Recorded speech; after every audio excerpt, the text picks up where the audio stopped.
Hi, Augusto. Hi, Yvette, Margaret, Christopher. Yes, and may God save our nation. You're so correct. Miss Yvette, you're so correct when you see what's happening. But we have to pray, we have to do the work, and we have to believe that things would definitely get better. And I believe this year, 2025, the year of the Jubilee, it's a time of realignment. It's a time of getting things in order. And if you're on the side of what is wrong, your judgment will be swift. If you're on the side of what is right, there will be rewards. I firmly believe in the spiritual side of life. I'm not a churchgoer per se, but I do believe that we don't just walk around here just like that, that we are spiritual beings and we are connected to something, to energy. And what you give off is what you get. And I do believe in karma also. You don't have to be a Hindu to believe in that. So again, I say what it is you do in this 2025. Be on the side of what is right and right, what is just. Because for not to do that, there are spiritual consequences for those who continue to be unjust and unkind and hateful, spiteful to others, especially others who have done them no wrong. So let me continue. I solemnly pledge to dedicate my life to the service of my God and my country. I'll honor my parents, my leaders, my teachers, my elders, and those in authority. I'll be clean and honest in all my thoughts, my words, and my deeds, and I'll strive in everything I do to work together with my fellow men of every creed and race for the greater happiness of all and the honor and glory of my country. Again, if you're here looking for the Queen's English or the King's English, and everything being pronounced properly, and you won't get it here. This is the we talk the thing. You will have mispronunciation. You go have couture. You go have all kind of thing. But it will also have truth. Yes? So let me continue. Hi, Patricia. Hi, Prince.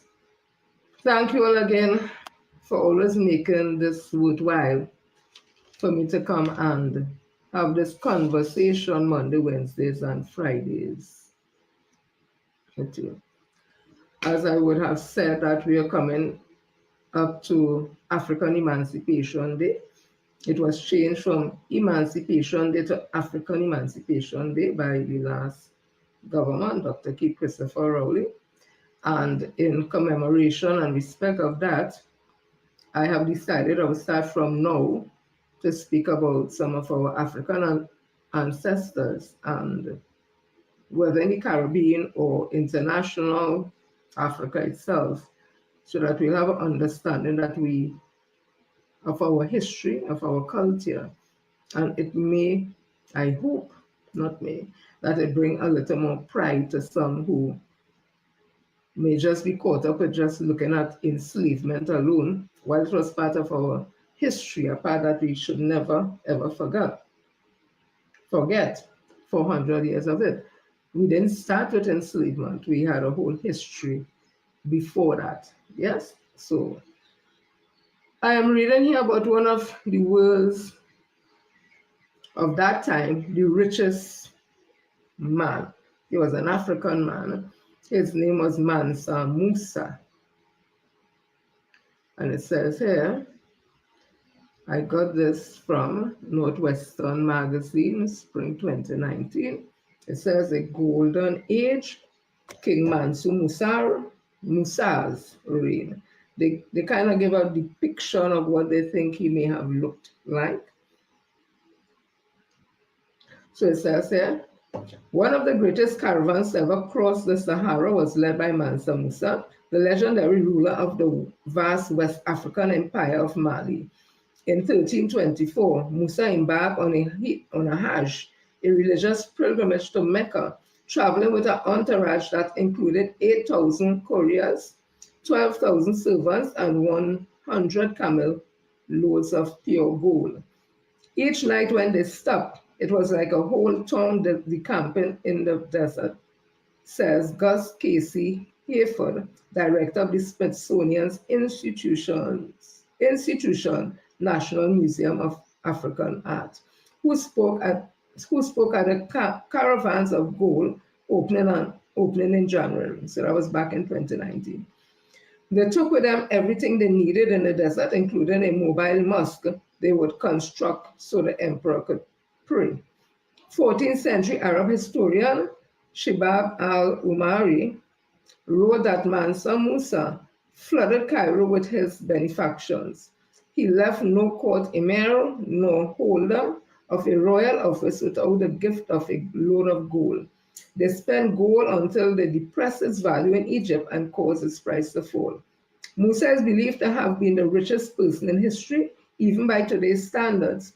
His expansive kingdom included all or parts of modern-day Mauritania, Senegal, Gambia, Guinea, Burkina Faso, Mali, Niger, Nigeria, and Chad. But Musa did not just want wealth and power, said Casey Hayford. He sought something more. He sought knowledge.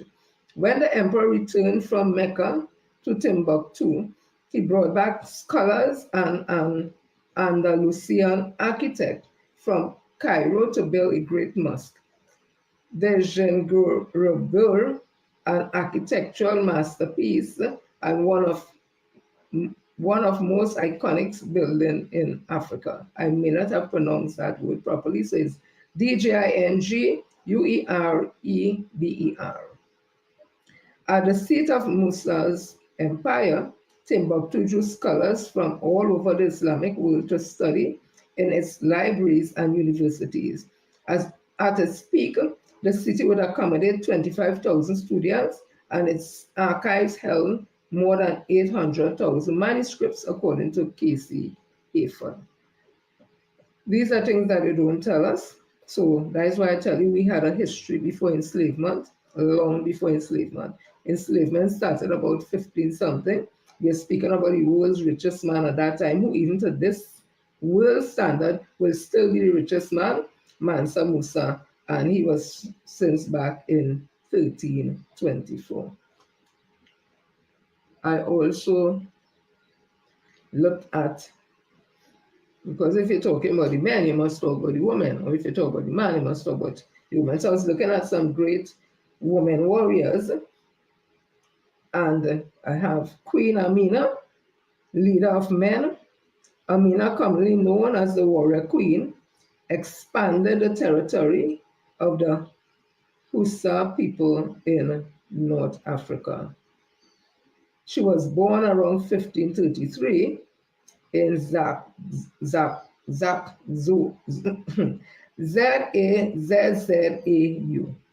which in its present day city of Zaria in Kaduna State, Nigeria. Her parents were King Nekatu and the 22nd ruler of Zazzau, I guess that's it, and Queen Bakwa Turunku. After both parents died in around 1566, Amina's younger brother Karama inherited the throne. Amina, however, decided to join the military. She worked at improving her combat skills, quickly gaining the admiration and trust of her male peers. Her first military operation was launched just a few months after she was crowned queen, following the death of her brother.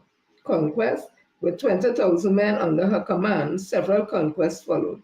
Her military successes led to the expansion of trade routes and resources from conquered lands, resulting in Zazao, I think that's it, Zazao, accumulating immense wealth. They said today Queen Amina is still celebrated as the woman who was able to lead men to war. Among her many innovations was the construction of defensive walls around Zazao, which became known as Amina's Wall. For the rest of her 34-year reign, she continued to fight and expand her kingdom. Today in Nigeria, she is still celebrated in traditional Usa praise songs as Amina, daughter of Nekatau, a woman as capable as a man that was able to lead men to war. Right, so as we go on, I will read more. So that was just two persons. The Mansa Musa, the richest African, he was Muslim man in the world, and even today, to today's standard, he still was and is, right? And also Queen Amina, she was the leader of men. She fought alongside the men of her tribe. So I'm also seeing a little history thing again. When we speak about the People's National Movement not being a black party, there is information and there's also evidence to show that Albert Gomes, so once he was not African, he was Portuguese, he was a part of the People's National Movement. And I'm also seeing here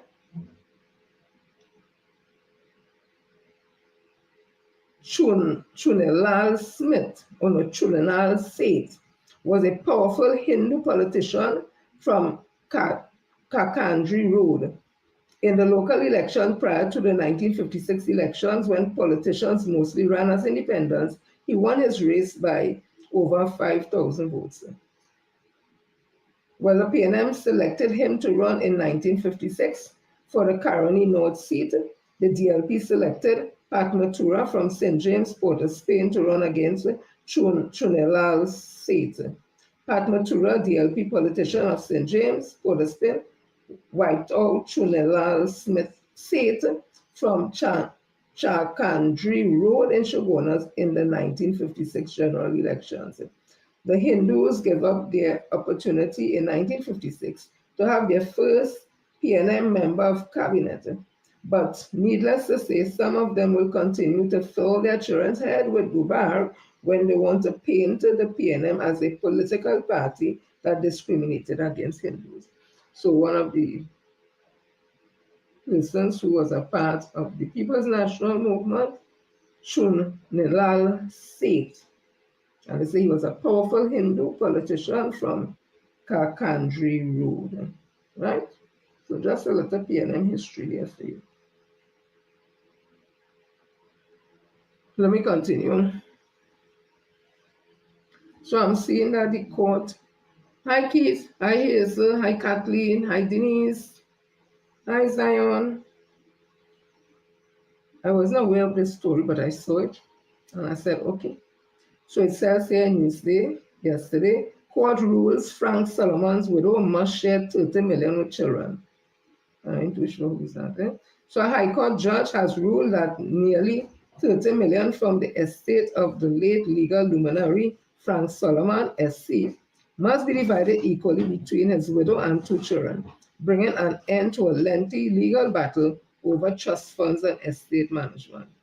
Justice Betsy Ann Lambert Peterson found that Solomon, a respected senior counsel who died November the 30th, 2018, had established a trust fund in 2012 known as the Abercrombie Trust, naming his wife, Margarita, and two children, Daniel and Ingrid, as equal beneficiaries. Despite the widow's claim to the full amount from a joint account created days before his death, the court ruled the funds remain under trust. The decision was delivered earlier this month. The defendants breached her fiduciary duty by transferring $30,191,946 from the Abercrombie account to her personal account. The judge ruled. The trust what's that? Let me put on the glasses. The trust subsisted at the time of Mr. Solomon's death and continues to subsist at present. Lambert Peterson ordered Solomon's widow to return the money to the estate and pay 1/3 to each beneficiary, including herself. The judge also removed Margarita as executrix of Solomon's estate and appointed the administrator general to take over management. In her ruling, Lambert Peterson said that on a close examination of the evidence, there was no undue influence, nor was Solomon mentally incoherent or unable to make important or financial decisions when he made his wife a joint holder of the account. The evidence in this case demonstrated that in 2018, Frank Solomon retained a force of character and remained in control of his mental faculties.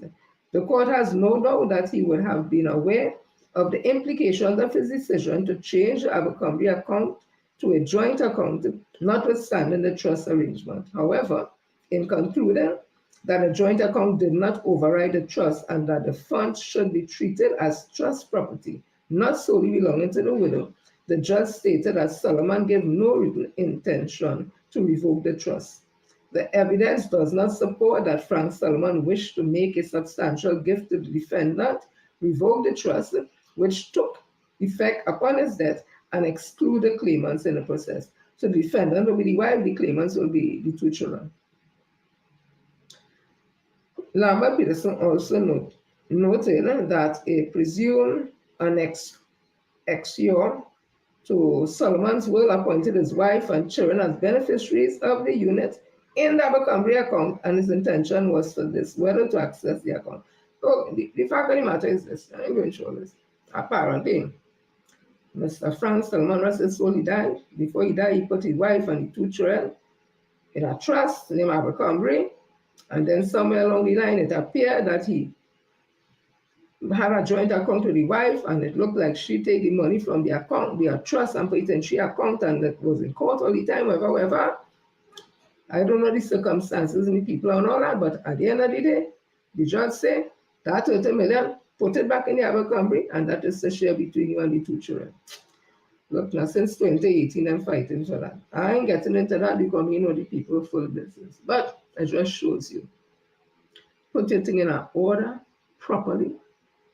Sign, seal, deliver. Don't change and change and change. Don't leave it up to no interpretation or misinterpretation. So anything happen, people say nothing, I shoulda, coulda, woulda. No. It is what it is in black and white. So let me see how that goes. Also seeing that we have some students. Hi, Miss Mill. Hi, Donna. Hi, Miss Angela. Hi, Helen. I'm seeing that we have some students.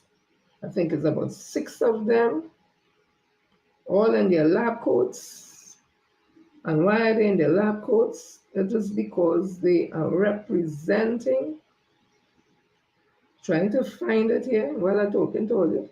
They are representing Trinidad and Tobago. I think it is in science. Let me get it for you, which part this thing is. Oh Lord, what is this? Well, I can't find anything now. You know, if I can't find it, I'm moving on, but I know it had to do with some of our students here being chosen to go to something. You see, I doesn't like them thing, you know. I'll give me a minute again. 1 minute, 1 minute, 1 minute, 1 minute, 1 minute, before we have thing to talk to the papa. Hey, anything? Right. I know I see it. This was, hi Macano, hi Tessa. Young scientists to represent Trinidad and Tobago. Hi Lucy. And hi to all those who are logged on to Bounce Up Central. I will get to you all in a minute. So this was June the 25th, 2025. It's from TTT. It says, young scientists to represent TNT at International Chemistry Olympiad. 6 of Trinidad and Tobago's top secondary school science students are preparing to represent the country at the 57th International Chemistry Olympiad, ICHO, in Dubai, taking place from July the 5th to the 14th, 2025. The national team was selected from hundreds of students who participated in a series of competitive exams starting in December 2024. Representing TNT in Dubai are Valini Hariman, 18, from Lakshmi Girls Hindu College; Saish Rampasad, 18, Presentation College Shogunas; Elizabeth Singh, 18, Naparima Girls High School; Samir Sukur, 18, Naparima. Substitute team members are Sorian Norain, 16, Fatima College; and Vandika Doon, 17, Lakshmi Girls College. According to Deputy Dean of Science and Technology at the University of the West Indies, St. Augustine, and head mentor for the chemistry team, Dr. Terry Mohammed, these brilliant young students will be given the opportunity to measure themselves on a global stage. I think it's an incredible achievement, and I wish I had this in my day.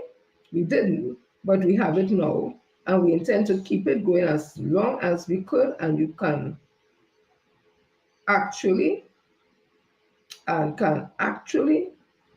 times he said that, see the difference in the students when they go and then come back. They are brimming with confidence to know that, hey, I'm the best, right? And I met people just like me. 18-year-old Valini Hariman, a recent graduate of Lakshmi Girls High School or College, said this opportunity has helped her to grow beyond the classroom and interact with and learn from other students who share similar interests. It's very shocking, to be honest, because I love the chemistry and stuff, but I didn't really think much when I wrote the exams.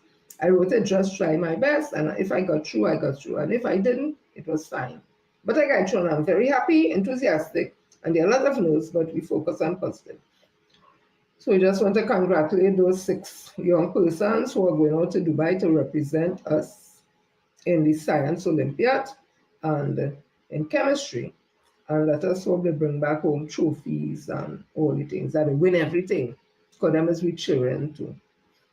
We are a cosmopolitan country.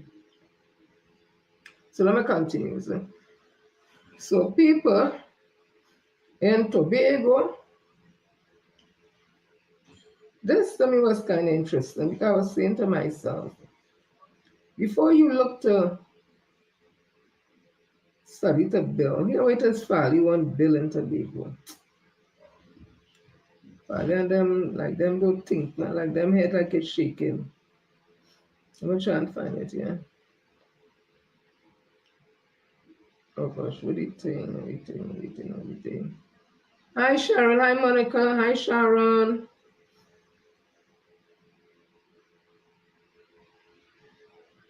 What do you think? I don't know how to scroll so far.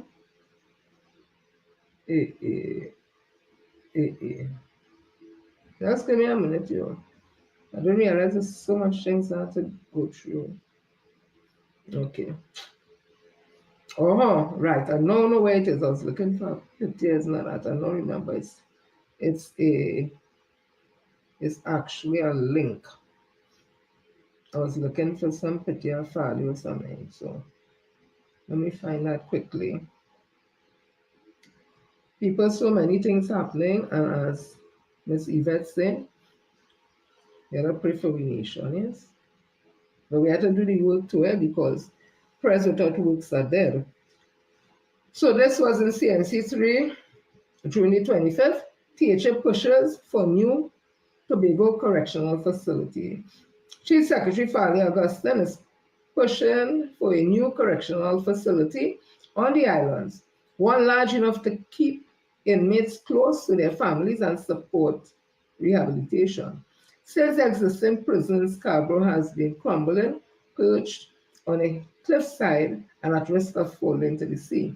Due to its size, the prison cannot accommodate many inmates, and as a result, several are sent to Trinidad. Family and friends must travel there each time they want to visit. Asked about plans for a new prison, given that the current one sits on land now at risk of falling into the sea, Augustine told Guardian Media. Yes, in fact, we have had talks since the last regime was there, adding that these discussions have continued under the new government.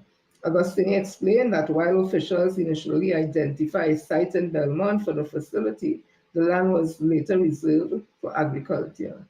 So we have identified other sites. I'm waiting to meet with the new ministers, well, in particular, the Minister of Homeland Security.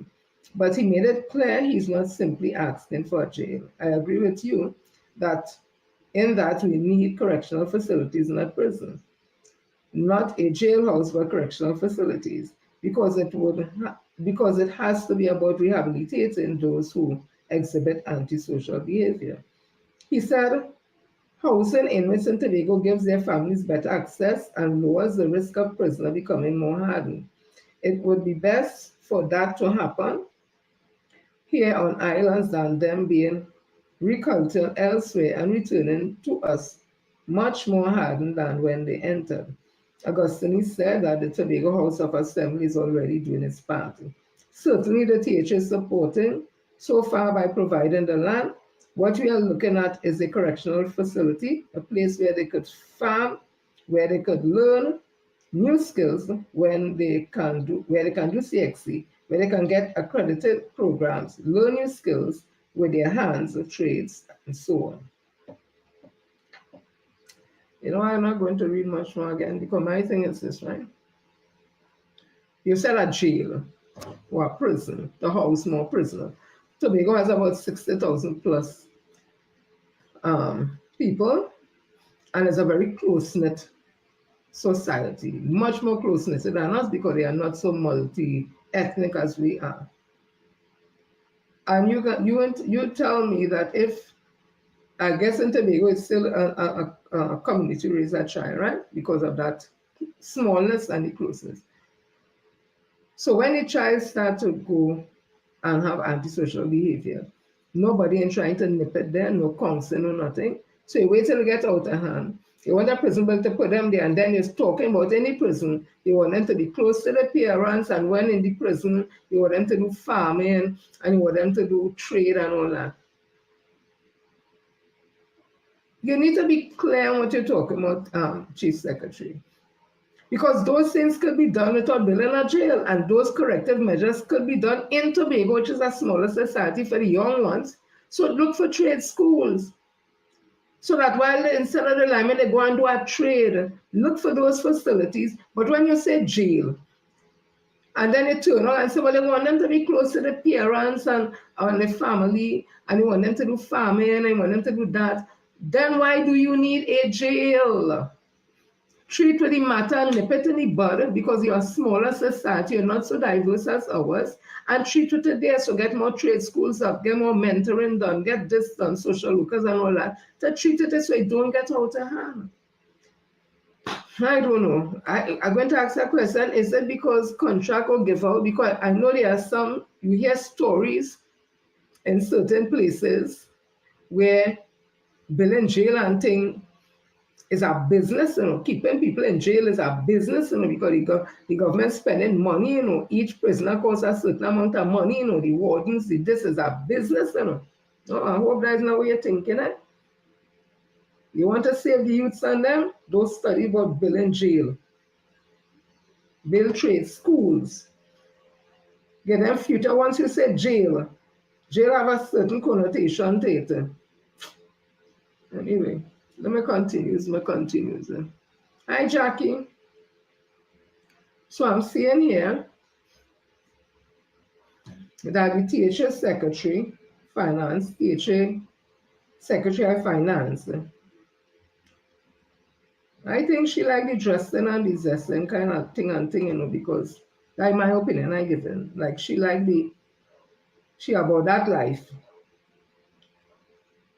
Because to me, in my opinion, I'm not into finance, but like she's saying, now she's saying this wasn't Trinidad Express, 3.71 billion for Tobago. Finance Secretary makes budget history.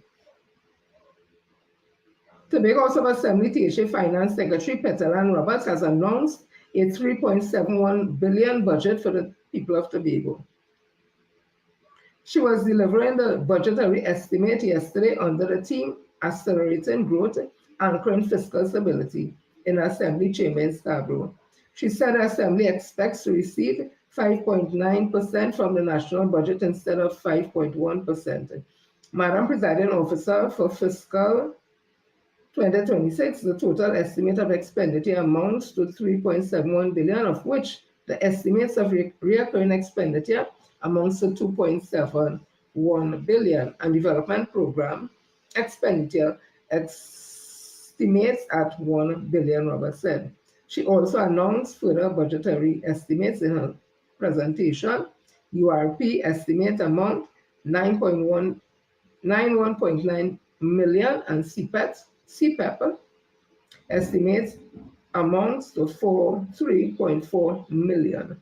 The total estimates of expenditure are predicted or predicated on a projected national budget of 63.5 billion and requested shares of 5.9%, Robertson. I ain't going on with this. I know the last thing I heard is that they're getting $130-something million, and is a loan. The 100 million is a loan and whatever. So I don't know. I was not going to say what I want the money for. That would be very disrespectful. But I hope that they use the money the right way. Because like she come to try to create some kind of history and something. And I doesn't anyway, let me leave that alone. Yes, Tobago, whatever they get, or they make the best of it. Okay? Let me continue. So PM1, as I affectionately call him, Barry Paradat. I'm not sure that's the correct pronunciation. He seemed to like the life in office. Chief Whip. He seemed to like the whip. Chief Whip. And I'll give an opinion here, like I go into your head. And so when those things happen, you need to be careful, because then you will be making a lot of foolish mistakes and will have to back. Fally say waiting on Sanders. Hi, Shireen. So this is in The Guardian. Barry slams PNM for picking WASA boss who could not handle 13.4 million transformation plan. Failed CEO.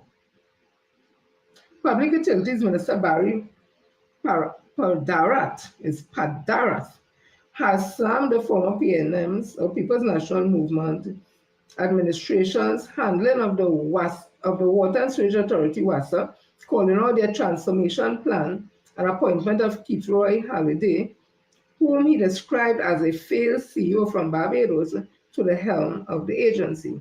He defended the government's decision to scrap the transformation plan, saying it cost the taxpayers 13.4 million and would have sent home 2,500 workers. I know every analysis or whatever they make of WASA, it always shows that WASA is overstaffed, if I'm not mistaken. Because under a UNC government, they had done a restructuring, sent home rural people, offer VSEP, all kind of thing. They got the money from the IDB to restructure and run up with it, and they hire back everybody, and things went back on the same, and even hire some more people on that. So PM2 must do some historical research when he's talking, but this is the point I want to come to. Let me just read another part of it. Padarat delivered a scathing attack during his contribution on the motion to adopt the report of the Standing Finance Committee on Monday night.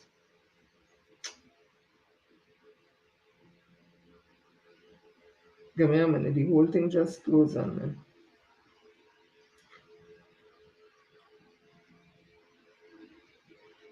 The whole thing just closed on me. Give me a minute. I have to go right back up. Right. They brought in a failed CEO from Barbados who had very little track record in terms of change management, in terms of changing all the authority. Instead, they were looking to pass the buck on to somebody else for why the transformation plan would have failed because there is no political will to get it done. Padarat said. He criticized the PNM for using taxpayers' dollars on the plan, noting it cost millions of taxpayers' funds to develop and would have threatened around 2,500 WASA employees had the PNM remained in power after the April 20th elections. Right? I live in it there, and there's a reason why I live in it there.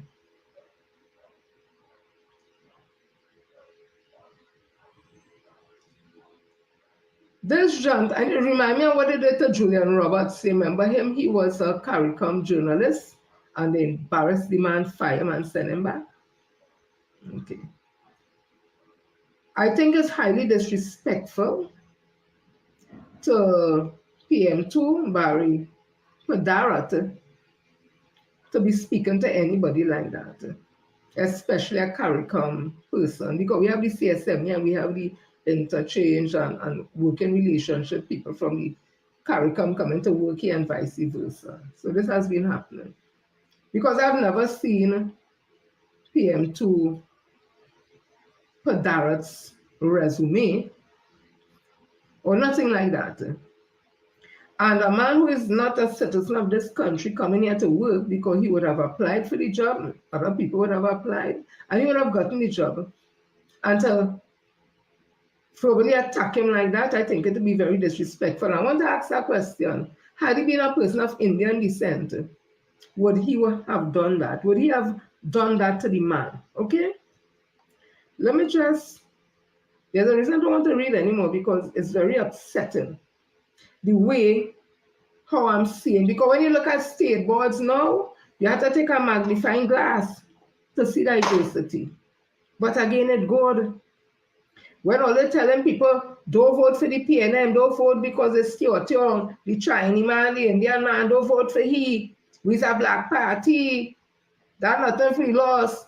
We lost 33 and we build back, we go build back. It's a black party. Okay.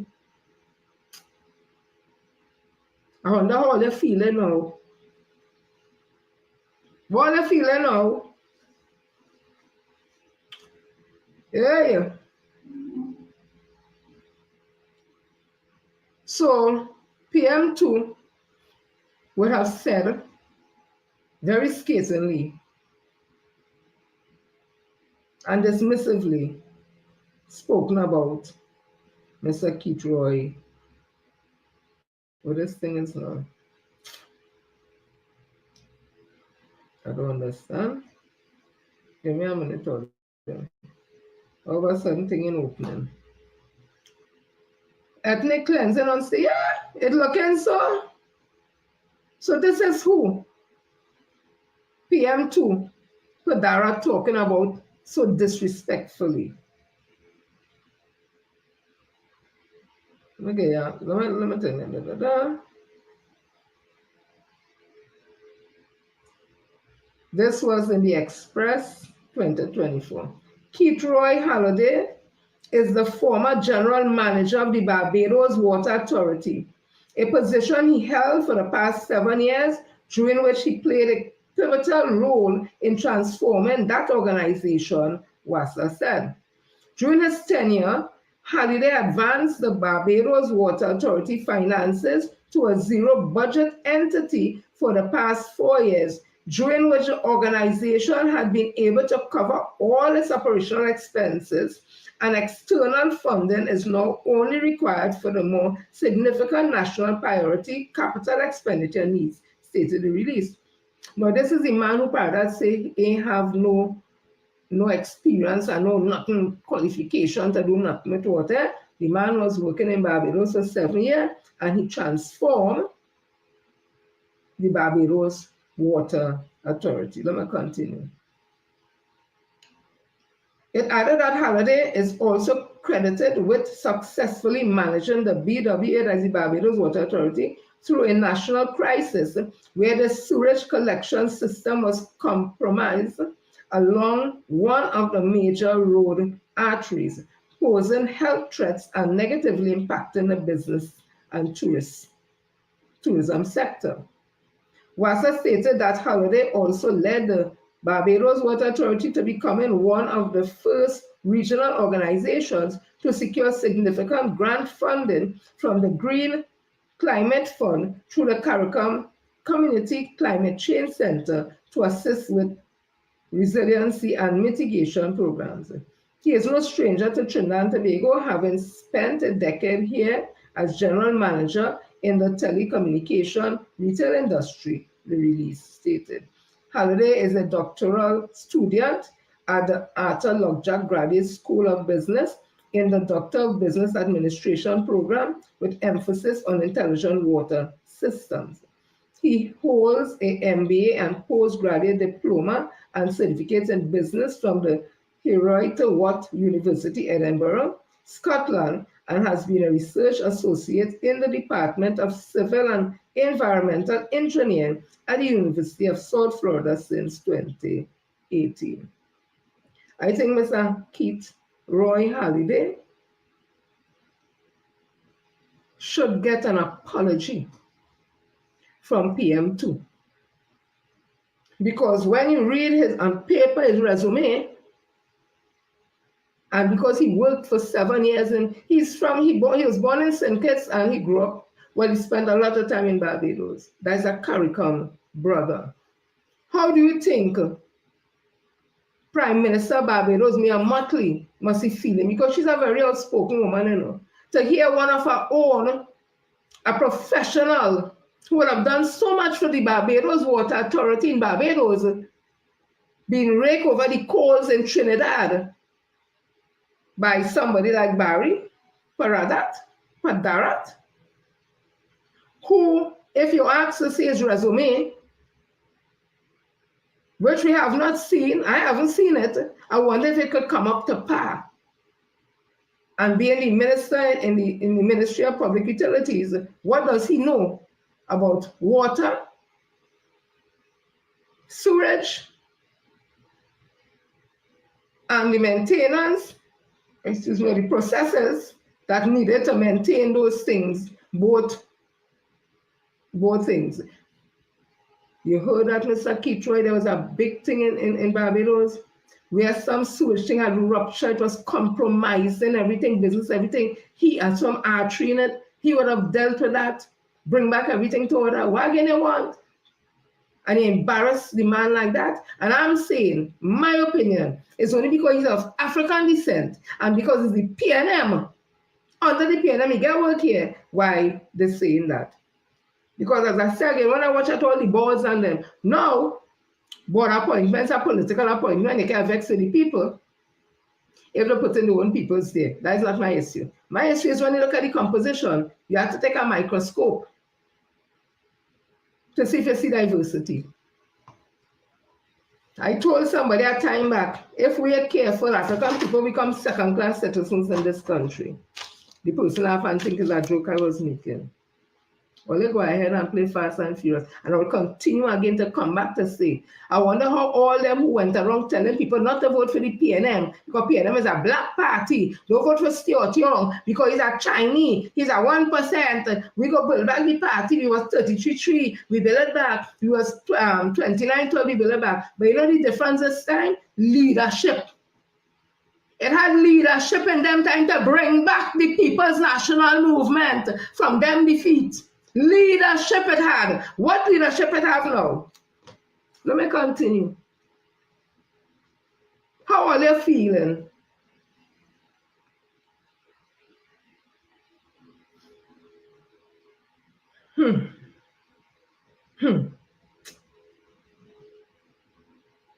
People and their personal agenda, boy.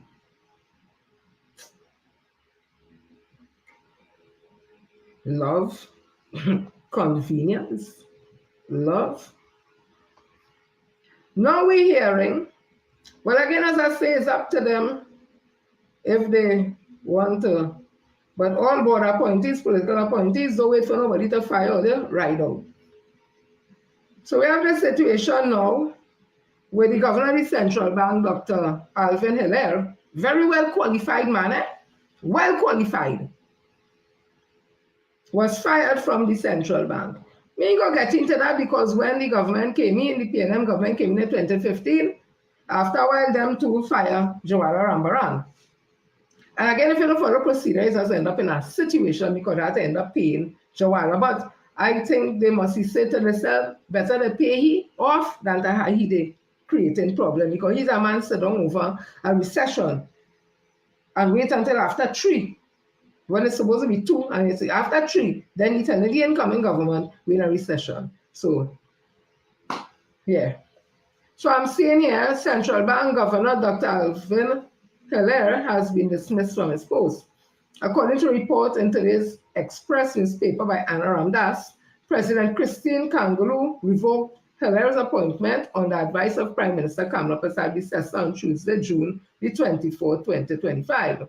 The report further stated that former UNC Finance Minister Larry Hawaii is tipped to replace him. Dr. Hilaire, who has clashed with the government over foreign exchange disclosures and the auditing of the central bank accounts by the Auditor General, was expected to serve until December 2026. He was initially appointed governor and chairman of the board of the Central Bank of Trinidad and Tobago for a 3-year term starting December 23, 2020. His term was subsequently extended 3 times by the former administration.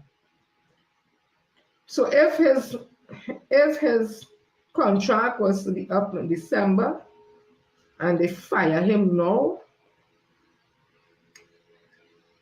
I think, because if you're firing, you have to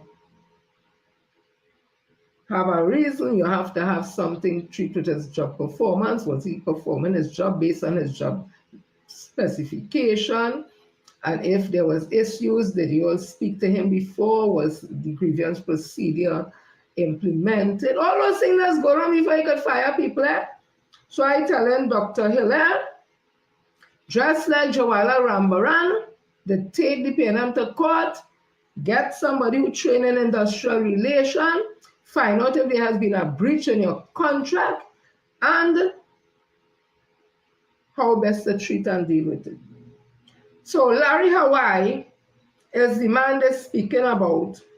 It is alleged they're looking to bring in the central bank governor. You all remember Larry Hawaii, who was in First Citizen Bank, and they gave him how much million to become the Minister of Finance? How much millions? 10 millions or 1 millions? All remember he?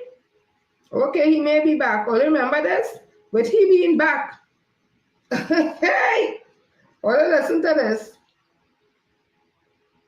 Reduces property tax for the 2017 period with the following rationale. I propose to phase in these taxes over the period 2014 to 2017, during which time the properties will be valued and consultations will be held with all stakeholders. In phase 1, and effective immediately, we shall commence valuations of all industrial land, including plant and machinery, whether house or in-house. We will impose a tax on commercial properties, and in phase 3, we will impose a tax on agricultural lands and on residential properties. According to the timeline given by the former Finance Minister, Larry Hawaii, we are well within the threshold of the property tax reintroduction. It's instructive that the current Finance Minister, Komimbe, allowed for the 2017 period to arrive, well within the timeline given by his predecessor. So what exactly seems to be the problem now? Well, let's take a listen. So we intend to fight this property tax. We have a strong view it is unconstitutional.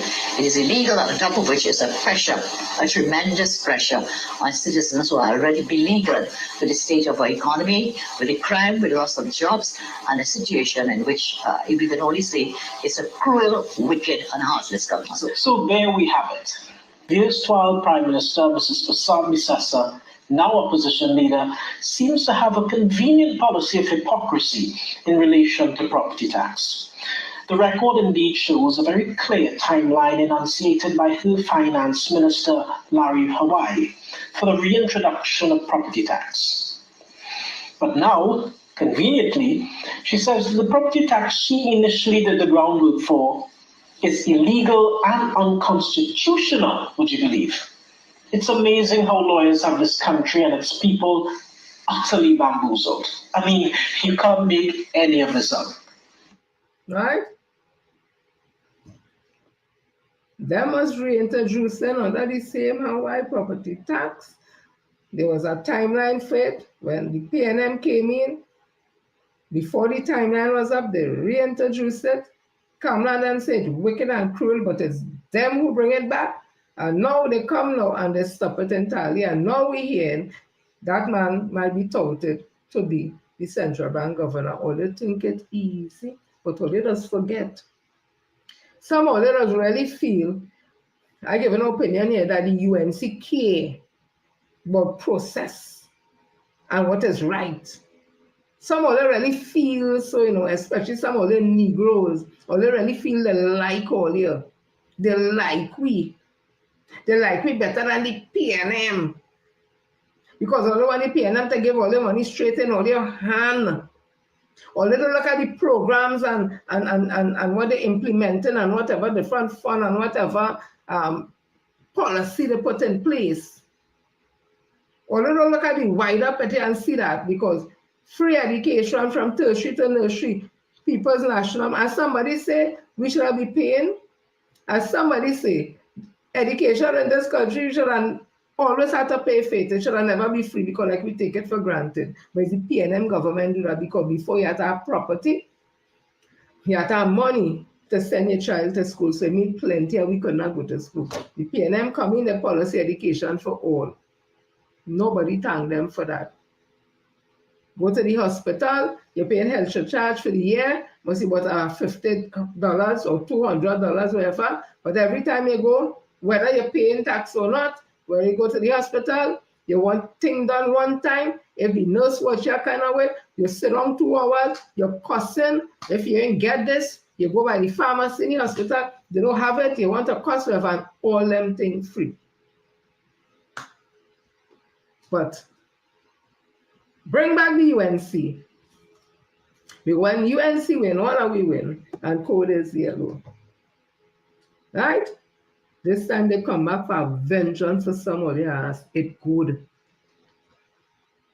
When you're in good house, you'll be looking around at the neighbor house and seeing the neighbor house looking nice from the outside. Oh God, the curtain look nice, boy. Oh God, I love the paint. I wish and I wish. And when they go inside and see the mess inside, they say, well, what the hell is this? But you don't get caught up already. But you're watching your house outside, it wants a little paint. The curtain might be a little old, but inside it's real clean and nice. And somebody watching it and going, I can't live there now. I like that next house across there. And this is where we are. So we to get a new minister, a new what you call it? A new central bank governor. So let me move on. That's what the code about. I'm also seeing here that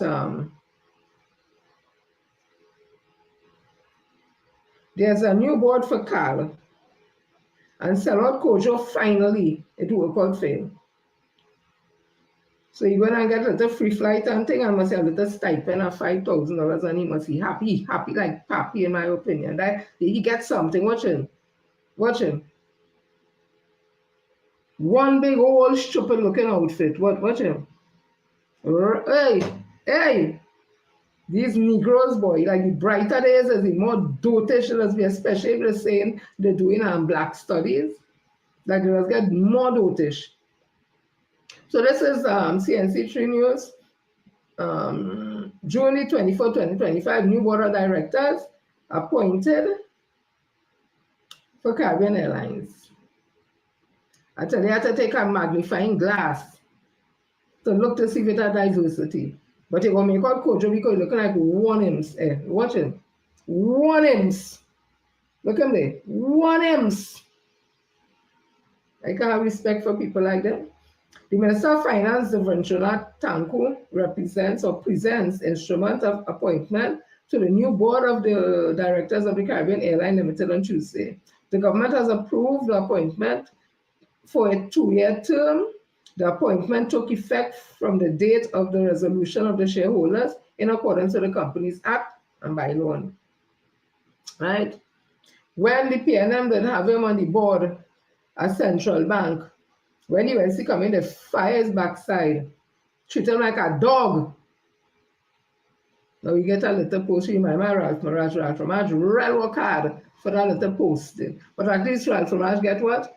Extraordinary plenary, whatever the hell it is, ambassador. So he's special. He's so special, he's special, he's special. You just get what you get. On the board, I can't say, I get to fly here. Flying is not no big scene for you because he used to study in America and whatever. And what a stipend, how much? $5,000 or something, so. The right to laugh at all, yes? Must he say, watch him. Right like Uncle Tom. I'm also seeing here, because remember they say when you UNC win, everybody win. Well, apparently they didn't tell this woman or they didn't reach to this woman yet, so listen to she. Hi Fox, hi Valerie, hi Constant, Helen, Patricia. Listen to she, Papa. Like they didn't reach by she. I'm sorry that the sister going through that, but I don't know. They have to deal with that. Listen to this. Everybody enjoying themselves, so happened to me. I walk up and down with all there. I get bashed for being IUNC. Auntie Camilla, you say when we win, everybody win. But like I ain't winning at all because I asking for a little assistance, right? It's not my fault. All I want is a little work so I could get back on my feet. When I get a little salary, I'll be able to do what I have to do. I could buy some clothes. Look at what it is I wearing on my foot. Look at, if you know what it is I wearing, right? My clothes only getting wet and it drying. Nobody not helping me, right? I just want this video to reach Auntie Camilla, please. Vandana, I came by here. You all did not help me. You're only helping me, right? You say you're right for me, right? You ask them, they say that's how you will ring them for them to see if they could give me all the work. I'm not getting no work. And furthermore, I have nothing. I have no money. I have nothing. So what to do now? What to do now? Because everybody else around your circle, as I could see, smiling and they enjoying themselves, and everybody else getting a salary and nothing for me. And I find that is unfair, right? I would like this video to go out and I will like... Right? I have no comments. Me have a comment. Oh yeah. Me have a comment. Or look at me comment, I have nothing to say. That what I tell only Jesus wept. I feel like my comment. Jesus wept.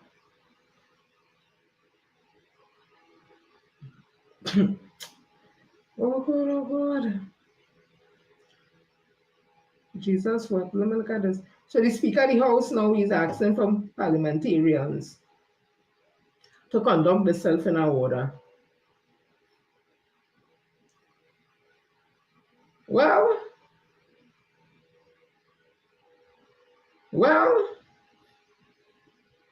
you know, see how PM2 getting on and screaming and hear me say, right, at least my member pan from Separia, she does lead from the front. She does lead from the front. My member, Papa, yo. Already yet? When the opposition leader gets up to say something to the effect that he feels he is PM, but she going to either 1, 2, some kind of thing, whatever. And he start about, you have to lead from the front, whatever, and they tell him, calm himself, ting. Oh God, if he hear me in the background, My member, my prime minister from Siparia, remember, she was me from the front. I said, Papa, imagine coming up as a Sasa going out the country for a while or something, and that I cannot be prime minister. All the good years. All the good years. So Speaker of the House of Representatives Jagdeo Singh believe it's time, it might be time for parliamentarians to develop its own code of conduct. Addressing a post-election seminar at the Parliamentary complex in Port of Spain yesterday, Singh said parliamentarians or parliamentary accountability is the cornerstone of public trust and a structured and extensive code of ethics for both houses may be required. I just want to ask a question. I'm just asking. What was your code of conduct and ethic when you were in the situation where they had a warrant out and then you had to fly, you fly out the country and look. He explained that lawyers present would understand the importance of clearly outlining the standards, referring to the Bangalore Principle of Judicial Conduct, which established global benchmark for judges. Finalized in 2002, the Bangalore Principles defined 6 core values to guide the judiciary: independence, impartiality, integrity, propriety, equality, competence, and diligence.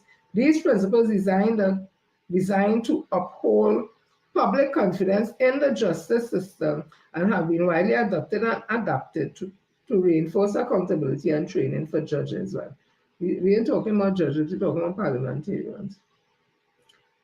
I wish you well with that conduct. Hey!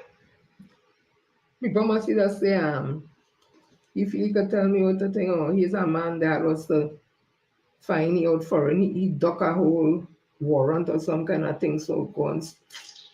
Look, all help me out now. Let me continue, Papa. So I'm seeing that well, you commented something just now. We have to talk. I see Senator Scott Prince, the little lady acting as she Lego all over making ass. I was like,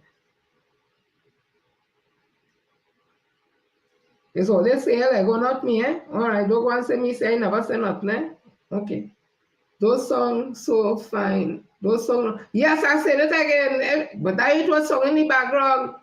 Remember, Separia, my member said she was there from the front. She was there from the, I say he must be clapping his hand and things because I was, I said, what the hell? Look now. Senator clash over delays, deaths in children life fund. And this was yesterday in The Guardian. It says here, while the government criticized the former People's National Movement administration for failing to improve the Children's Life Fund Authority, opposition Senator Dr. Amy Brown said many of the 80 rejected applications were due to bleak prognosis.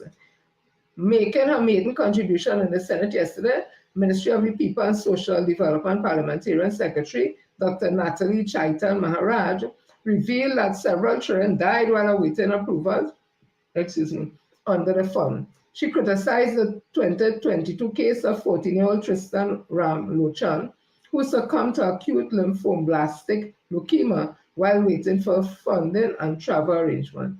Delays in his flight meant he became too ill to travel. Another child, baby Miracle Cross, died in March 2016 while funds were still being processed. And they went on and on, so they crossed over it. And they clash and they clash and they clash. All I could say, Dr. Chaitan need to remember that the Children Life Fund end up in Royal Bacchanal who thief the money, corruption, and all kind of thing. And then they send children to a substandard hospital in Colombia with the children and them dead. And all kind of thing that happened. It wasn't perfect under them neither. And then here, Dr. Amy Brown saying the children who were on the 80 rejected persons, children, it were rejected because due to bleak prognosis. So I live in that, they may no doctor. Let them fight out that. They will get a code of conduct and they might learn to behave. So they be screaming, "Mind your enemy from the front!" Now I hear they say you have a front, what you call it, front back weave, lace front weavers, lace front wig or some kind of thing. So people say so. I don't know if it's true. I don't know, but I know the makeup that be slamming. I see that face. PM2 can't tell me he don't put on foundation. I don't know much about the lace back and front, back wig and all them things. I know it's not much about wig, but I'm trying to look to see where I see the lace or something. And I think I did see it, you know, when he had gone in the diplomatic center to say how the security booth is working and thing. I think I did see it, you know. They take a close up him and I think I see a lace. I think I see something there, so I say, that could be it, buddy. I want to know what brown powder he used because I was some. I always shining. So there we reach, Papa. Let me continue, Papa. So Wade Mark, oh God, he's our next. I think when Wade Mark wife and Trent see them, must just tell you, God, go sona. That's just my opinion, eh? He just sounds so, he looks annoying. He looks like, he like you come from where you was the Speaker of the House. You come back as a senator. Downgrade and now they put you in the... Our world is filled with freedom. What kind of background is this? It is just like too much. This UNC is like too much. Right, I'm here. Secure the status quo. Okay? So I vote in favor of the status quo. Sorry, Mr. Chair, would you please just for our edification? No. No. It's important on the privileges of this bill, Mr. What? Could you please elucidate for us? No, I'm saying the status. Yes, I understand, but the status quo on the amendment proposed by the Honourable Senator is exactly what I'm speaking about. Would you mind please just... In other words, the particular clause 2A as proposed by Senator Gazariel Murray has not been carried. No, I do understand that. My point is on what is the status quo. So the original provision of the bill remains. Which has not been put to the floor yet, sir. Well, I am saying that in this instance... You see, it hasn't been put to the floor, so I'm trying to understand that. Listen. I'm in charge here. I'm not disputing. No, wait. I will put the question at the appropriate time. We just took a vote. And I put the vote. It turned out 15-15. I have a casting vote. And I cast my vote in favor of the retention of the status quo. Oh, they had the bacchanal. Awesome intelligence. So that, the thing I read just now, all a part of that, the Trinidad Life Fund, when they vote on it, 15 for 15 against, he have a casting vote. He put a vote and the senator trying to tell him, but you putting a vote was something we bring before the House that he in charge of. I don't know. I didn't think the UNC could get worse, but I get WASA. I don't know. Hey, it's that. Look, you see me, let me leave UNC alone and get to something else. Oh God. And I want to tell, I'm noticing something, right? Why does the PNM members of Parliament or ministers that are coming out to defend the work they was doing? You know why I'm saying so? Must it just happen? It happening now, in my opinion. If the social media officer, the PRO, public relations officer, what's the next one? Education officer, communication officer that was doing the blasted work, everybody would have been knowing over the 10 years what the PNM do. But now that will be coming out with Barry and them, PM2 and them screaming and carrying on, and them have to show us, no, this is what we do, this is what we do. I see Senator Faris Awari coming out and talking. I didn't know about this. This wasn't well publicized. Some just let me get something to do with some security things in our community, security. That there is an important integral part of the city of San Fernando.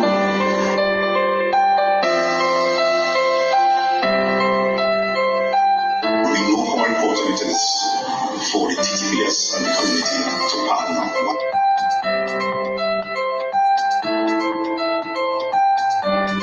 We're not going to obstruct anybody or prevent anybody from entering, but we will have a checkpoint.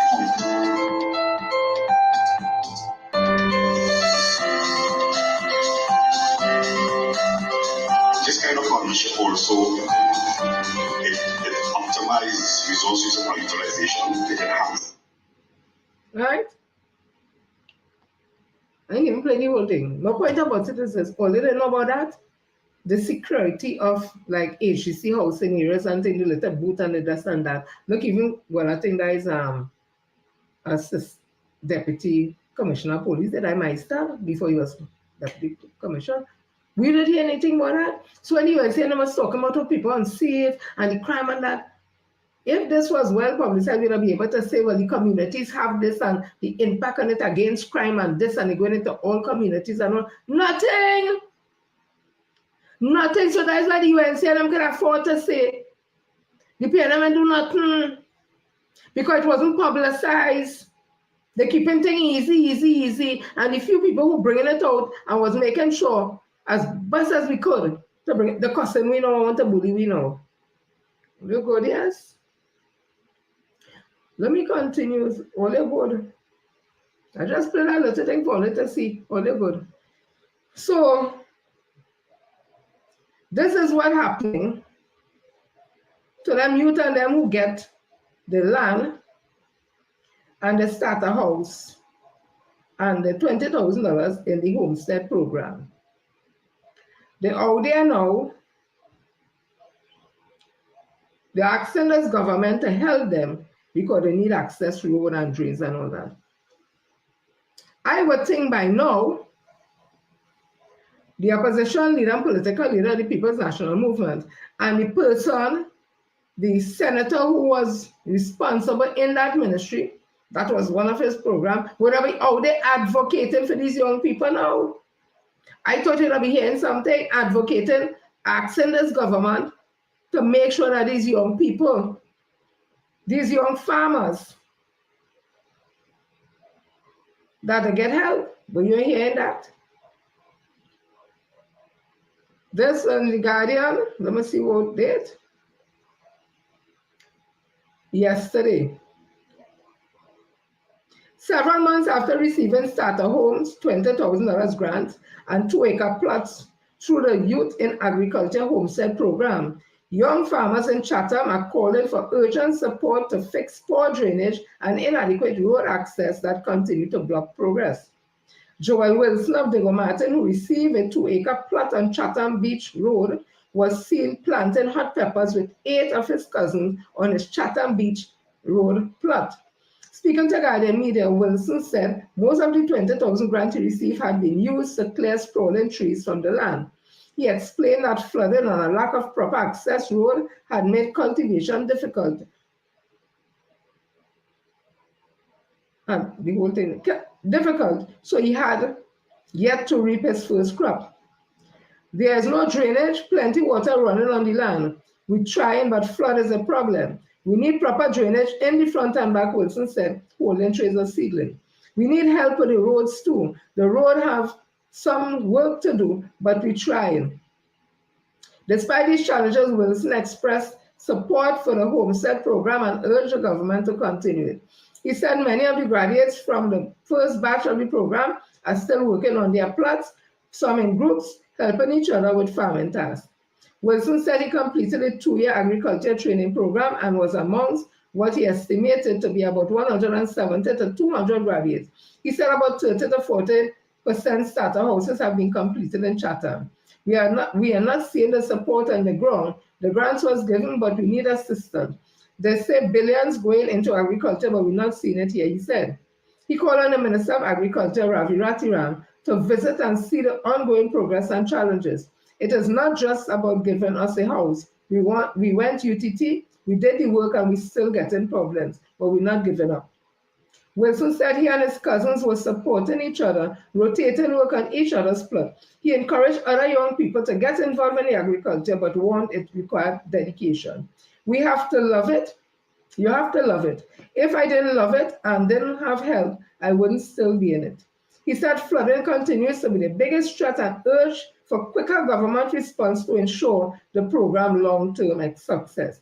Meanwhile, another farmer, Felix Jeremy, echoed Wilson's concern. Jeremy said many participants have not been able to start because the land remains uncleared and the roads are not passable. This program is a very good program. Once we got the support we are supposed to get. Once we get the support we are supposed to get, Jeremy said. The government said once we go through the program, they will assist with funds to start up. But a lot of us have to spend from our own pocket. Jeremy pointed out that many plots are still overrun with trees, thick bushes, making them unusable. You need proper road and proper drainage for them to start. If you watch my cousin land, it's getting flooded. You know, I want to say something and people go vex at me. These young farmers, young African farmers, the homestead program is a very good program, but they need help because, of course, they need access to it and all that. Since they get the land and all that, how come the ministry, because the ministry was still the People's National Movement still in office, how come the ministry and help these youths and them, help them to clear the land and do all them kind of things? That today they have the land and there are so much challenges on the land. You see why others get upset with certain things? Because I will tell you what, this is what the Vrindranath Ram Tanku said. Land grab, 400 acres of land and $4 million to be gifted by Foster to handpick individuals. But true farmers face poor access roads, thieves, high transport and input costs, poor market condition and flooding, and prime land in St. Joseph used for housing. So you don't see this Minister of Finance. He talking about what will happen under the Ministry of Youth Development National Services Homestead Program is land grab. And saying real farmers and true farmers facing. These youth and them went and studied in UTT for a year. When they finished, they went on the land for a year and do practical work. And Tanku saying, basically, them are not true farmers. So these young people, as the fella say, if he love it, he would have done how to ride out from it. So 170 to 200 of them get their land, get the 20,000, start a homestead to finish. But the land is inaccessible because it had thing to cut down all that, poor drainage, all that. What want them to do now? Eh? We were seeing this. The social media officer, the PNM was going around to show we this. Or the PRO, or the communication officer, who is now again, and that is why we're saying we have some challenges. We don't have no challenge with the helping and the healing and the loving and all that, you know. But hypocrisy, you can't build on hypocrisy. You can't build on hubris. Because those are things you were supposed to be, because we saw with the accent, where the youths and them get us, them get at, them is the first batch. So it had enough time to highlight them. Let we see what help we could get. You don't know if people might have said, let me go down and help them, somehow cut the land, help them, because youths, now they're out there struggling alone with a new government inside who ain't want nothing. No, them ain't no consider, in my opinion, no African as no farmer. You hear to say there was handpicked by Foster. You go handpicked, but you have to, whether it's true or not, the point is you have to go UTT for a year. And after UTT for a year and you pass everything, you have to go. This was linked with the University of the West Indies too. Now these fellas and then them young farmers out there struggling on their own. You think this UNC government going to help them? They're hearing straight.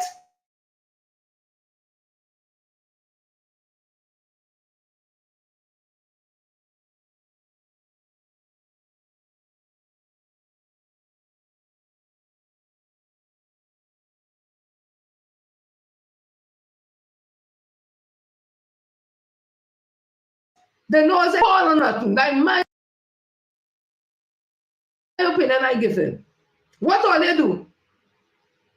Or they had press conference and anybody talk about these youths and them struggling to access government to make sure them young people are in business who vex, you know.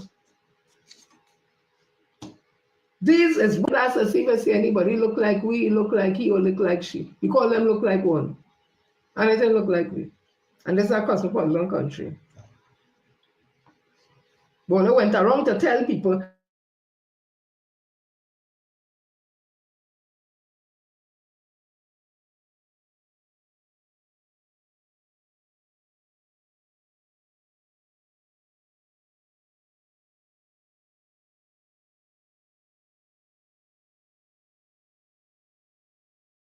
don't vote for the PNM.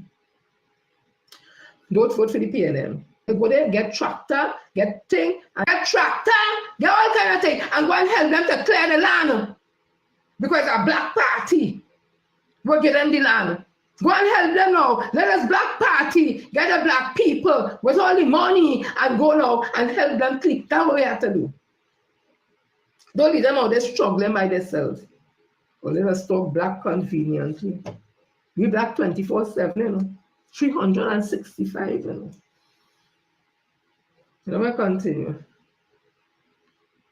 I want to ask the union something quick. Quick. Because you're hearing nothing. So the government scrapped the TTRA. People happy. Whatever. But I want to ask Felicia Thomas, the Duns.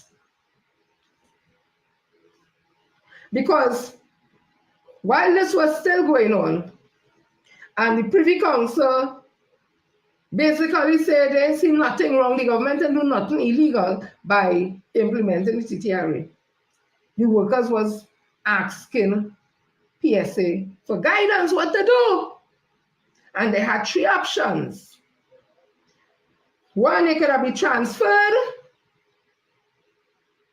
Where a public service, if it has something within the same space, and so if you're here working for this amount and if in the public service it have that comparative position, they could go there. You could revert back. No, you get your VSEP.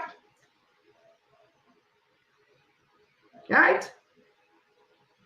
So some of them already, they would have went across to the TTRA on terms not less favorable than the one that it was in the BIR and all that. Some of them take the VSEP because they don't want to go over to no next thing.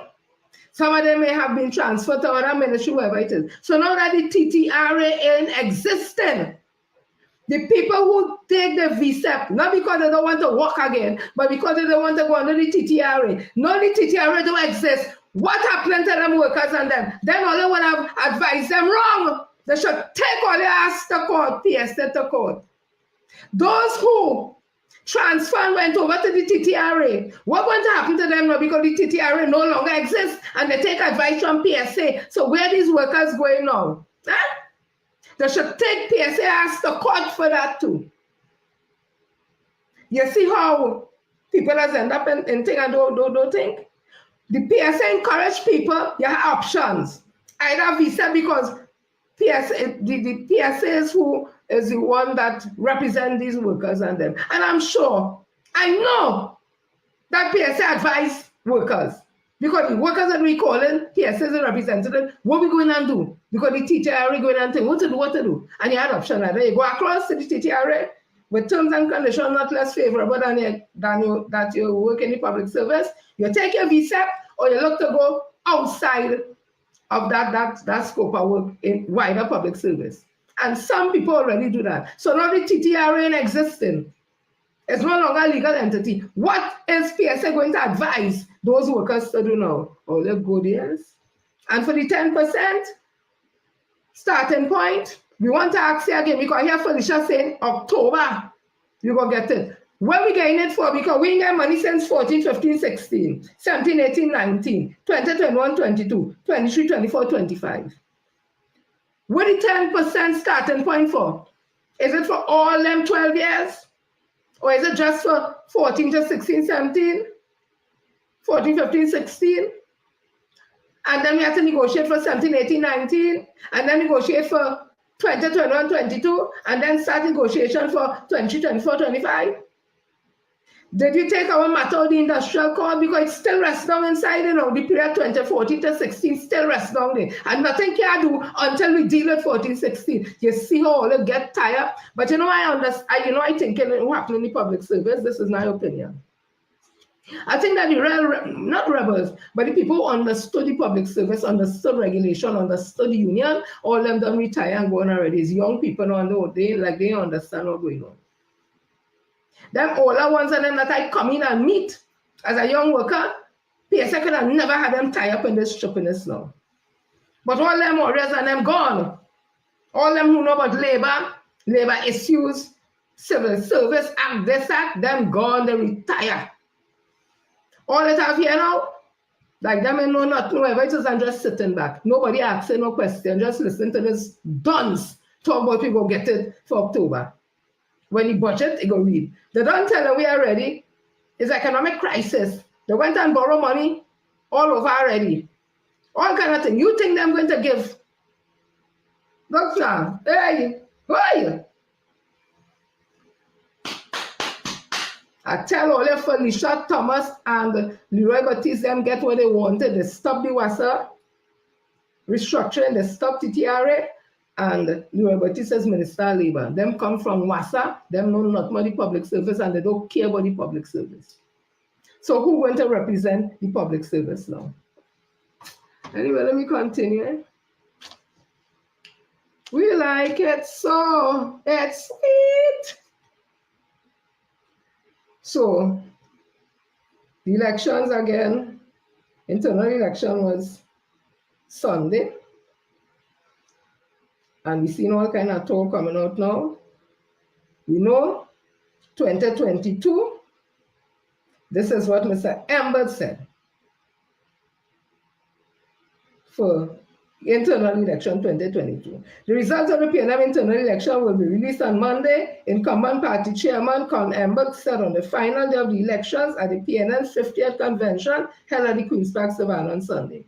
A total of 14,456 participants were involved, including 175 general council attendees, 962 delegates, 356 guests, and 12,663 observers. I haven't heard those numbers before, even at election time, Ember said. At the end of the day, he said votes were still being counted. He saw nomination on October the 10th. All 16 positions of the PNM slate went up for grabs. Elections were held over a 3-day period, November the 26th, November the 27th, and culminated at the end of the final voting day on Sunday. A total of 12,000 voters out of a membership of 105,894 turned out to vote over the 3-day period. Ember said that, so I taken what Ember said. Sunday in the election, less than 7,500 people turned out. And nobody can get no excuse. The reason why it was such a low voter turnout is because the political leader position wasn't being contested. They're being very disingenuous.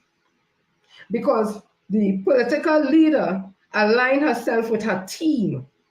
She said that is her team. And that should have generated people to come out and vote for her team, to give her support, her team.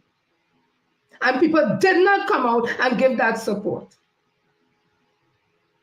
So you can't use, because in 2020, they could have used why it's so, it's because of COVID-19, because we're now coming out of COVID-19.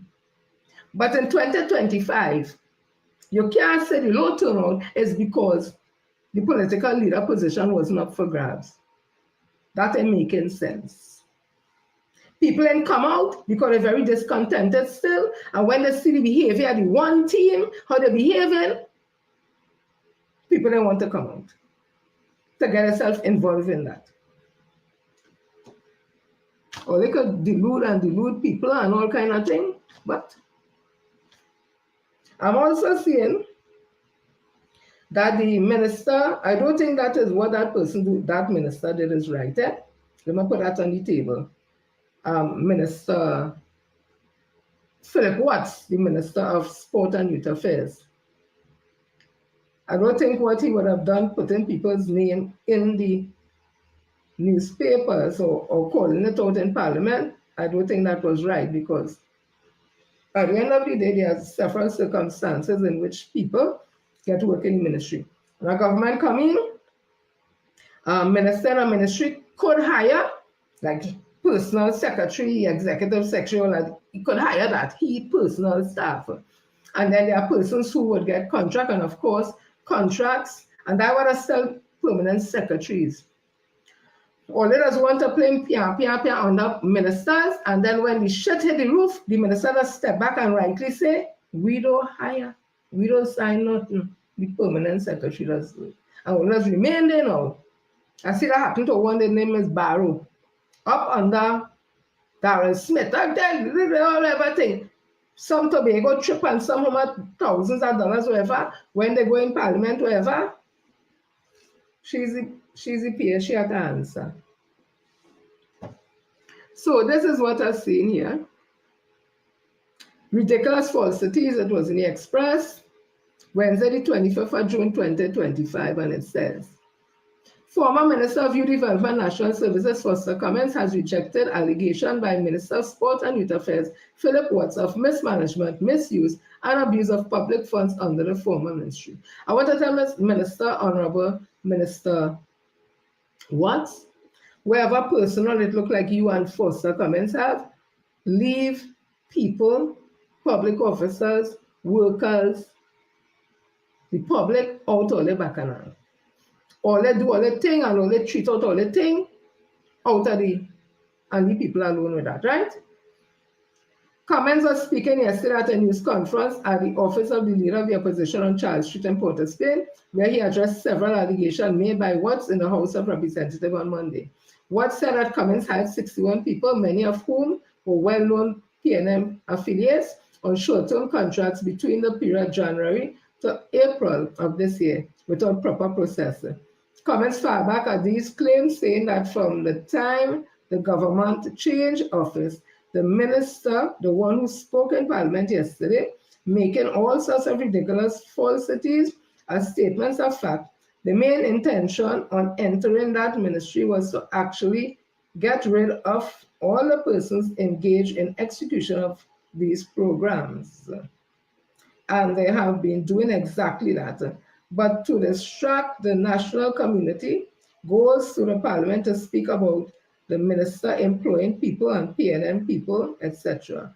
Now let me just say to members of the media, a minister of government has no authority in hiring. And that is not absolutely true. I've now said ministers could hire their own personal staff, the cooperative secretary and them things, so their own personal staff. Anything that is not under the Service Commission and the regulations and things. Yeah. So when he said minister don't hire staff, that's a general statement, but they do have their own executive secretary and this secretary that allowed to, right? So Swarich.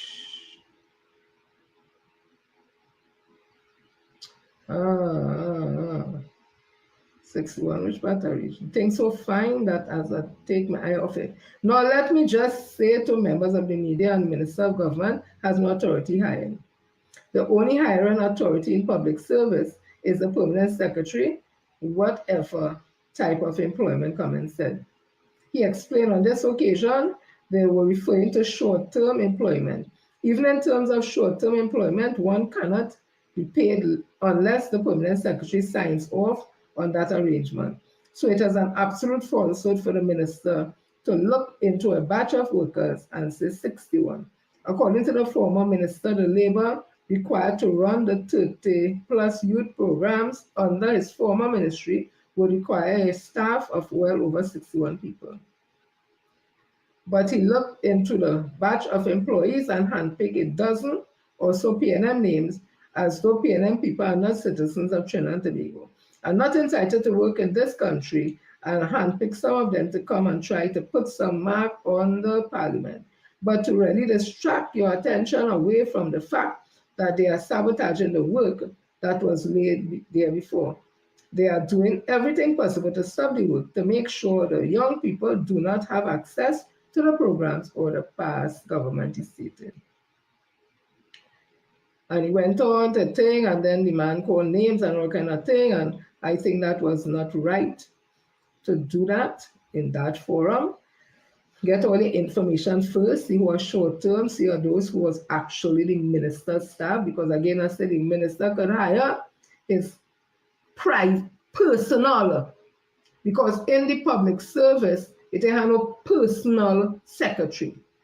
It have clerk typists, stenotypists, and that you don't have no personal and that kind of thing, right? So sometimes you go in a minister's office and there is his personal secretary, but there's also a public servant who is a secretary. Yeah? But this personal secretary now is the one who does, thing the minister time thing and where he had to go and that kind of thing. That has nothing to do with really public officers as such, because it's a personal thing. When the minister had to go for this and yeah, but there are also public servants who are secretaries to ministers and permanent secretary. That is a different thing, right? That is through the permanent secretary, through service commission and all the different areas. So I'm going to call him, but I saw a name here that I said, look at that, a life funny, yeah? So comments also asked about what's allegation concerning Laurie Lizama Singh, who was employed as a program coordinator for the Youth in Business program, but allegedly did not show up to her duties in that capacity while drawing a salary of $22,000. I said, look at that.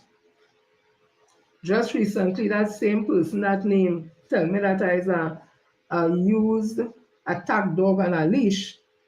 And for short, basically, she wanted to say, I said, look at that. She name calling all in Parliament now. I don't know if what the man says true or not, but the point is, look what she name calling. But again, I will say, the minister, it was wrong of him to do what he did. You don't do stuff like that, because it's not an unusual thing that a minister have a personal secretary and whatever it is, and that people get short-term contract. Because I'll tell you, when the UNC came in 2010, they flood the whole public service with BOAs on short-term. Used to be month-to-month contract. They used to get, they flood the system, and they used to be getting more money than the clerk typists in the public service. And that used to create real bacchanal and confusion. Because sometimes they're doing the work of the clerk typist, and the clerk typist just there, and the clerk typist getting problem because you get more money than me and you're working on short-term contract. I'm a permanent worker in the public service. You can't tell me what to do. So it created a real problem in the public service. So any public officer tell them if I tell them, all right. So there are short-term. So Minister Philip Watt should know that there are short-term contracts and given out in the public service. And that was introduced at a wider scale by the UNC government. Have these workers working for years, month to month, then it's 3 months and 6 months and all kind of bacchanal. So let me continue from there, Papa. But I thought today or yesterday when they had the press conference, they could have talked about the youths and them in Chatham, the farmers in Chatham who are having real problems. And then the Black Party, the PNM Black Party, they get together, get some trucks, something, whatever, and go up in Chatham and help them turn and them cut down the land and help them to drainage and all them kind of thing. Don't leave them out there by themselves. So I just want to go on energy very quickly here. I saw this and I was very interested. This was Monday, April 15, 1985. It's oil refinery on the east coast of Trinidad and Tobago that the government purchased from Texaco Incorporated for $189.2 million. This was a newspaper, and I found it to be very interesting. It was a story by Joseph B. Tiesta. It said Miami, 14th April. With world oil prices down and many refineries closing, the government of Trinidad and Tobago has reluctantly brought sprawling Texaco Incorporated refinery on the east coast of Trinidad. The government agreed to buy the money-losing refinery, officials say, mainly to save more than 3,000 jobs to avoid expensive imports of oil products. We didn't want to take over Texaco, said Ronald J. Williams, Trinidad and Tobago Minister of State Enterprises, in a recent interview in Trinidad. They told us they were leaving, we had no choice.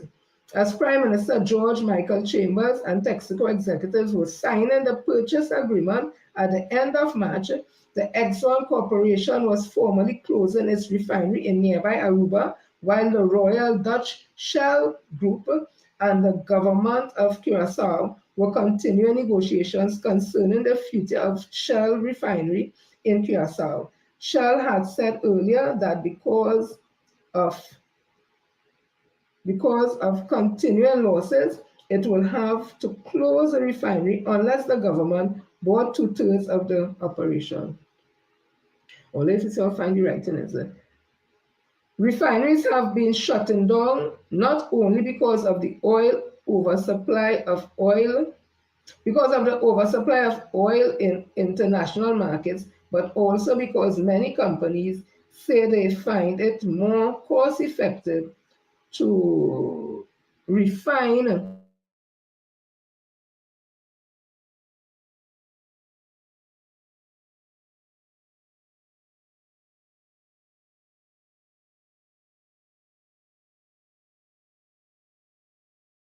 is sold rather than at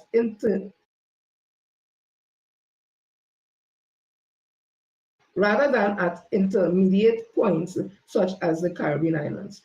The Caribbean refineries were built mainly to produce fuel oil for utility companies and factories in the northeastern United States.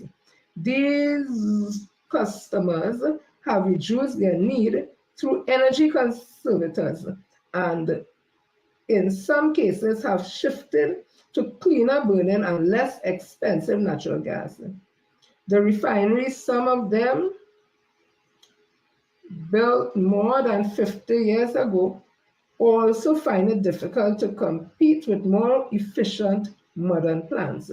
The refineries in Trinidad and Tobago the refineries in Trinidad and Curaçao have been operating far below capacity, as did the plant in Aruba. The Bahamas Oil Refining Company in Freeport reportedly is operating at about 1/3 of its capacity, and the Amarada Hess Corporation says it is reducing its refinery operations at St. Croix in the United States Virgin Islands by 2/3. Loss of jobs, oh, look how fine. Government officials in Curaçao say they are no longer eager to buy a refinery than the government in Trinidad, but was also worried about both the social and political impact of thousands of jobs being lost. Officials in Aruba said that they never seriously considered buying the Exxon refinery because of its huge cost that will be involved. Unlike most other islands in the Caribbean, Trinidad and Tobago have their own oil wells, although they do not produce enough petroleum to efficiently run the Texaco refinery and the refinery that the government has been operating. Still, even limited production capabilities make the operation of a refinery more feasible for Trinidad than for Aruba and Curaçao, oil experts say. Trinidad agreed to buy Texaco $189.2 million, $98 million in cash, and the rest in petroleum products over 10 months. Texaco kept the most productive offshore oil fields and 2 other undeveloped offshore tracts. Prime Minister Chambers said negotiations would continue for these properties, but there was no immediate comment from Texaco. improvements are urgent. Many people in the government believe that by stepping up the amount of crude oil, the refinery processes, and by making some technical improvement, Trinidad can stem the losses that the plant have been sustaining and break even. Some suggest that making a profit may even be possible, but others predict that the government will suffer huge losses. It would have been cheaper to put all the workers on the dole, said Trevor Farrell, a Cornell graduate who is a specialist in oil and energy economies and teaches at the University of the West Indies campus in Trinidad. Oil experts disagree on how much crude is needed for the refinery to break even, but agree that a substantial amount will have to be imported. All you know why I read this? Did I say that the PNM government don't care about nobody? And the PNM never do nothing for nobody. This is since 1986, 1985. This PNM government bought the Texaco refinery when Texaco they wanted again because they wanted to save people jobs. And the refinery wasn't making no money at all. Experts say best that the lead that alone Curacao close up, Aruba close up everybody, but the PNM government hold on to it to save jobs. And that refinery since back then has not been making money. They can hardly break even. And that come right down to Petrotrail. And Dr. Keith Christopher Rowley said that you can't go no more with this thing. Since way back then, it's not making money, it's not feasible, and they're doing it to save jobs, just like Caroni. Caroni wasn't making no money, but the government buy it from Dylan Tate to keep 5,000 jobs, mostly East Indian people jobs. It wasn't making money, but then about PNM don't care. A hard decision had to be made. Look, since 1985, they're saying decisions had to be made because money not making. But the PNM government said had to keep people working, but you can't stand on people. And we come right down to 2018 anyway, they had to close Petrotrail. You see, history. History is there, you know. And it's just for people to want to read history and know and get the information. So look where we at right now. All kind of mad talking about going to, what do you call this thing? Grenada and all kind of thing. If perchance they should find anything in Grenada, for that to reach commercial, the commercial side to get money, that will take 10 years. Because you don't just go just something, you have to get a company to do this research, and that research that will take about 2 years and real money. From that is the next stage, real money, real time. The whole process will take about 10 years. So even if they go Grenada now, you ain't getting nothing from Grenada now, and Grenada don't have nothing. Right? So when I'm talking, they're going day and back, but all kind of things.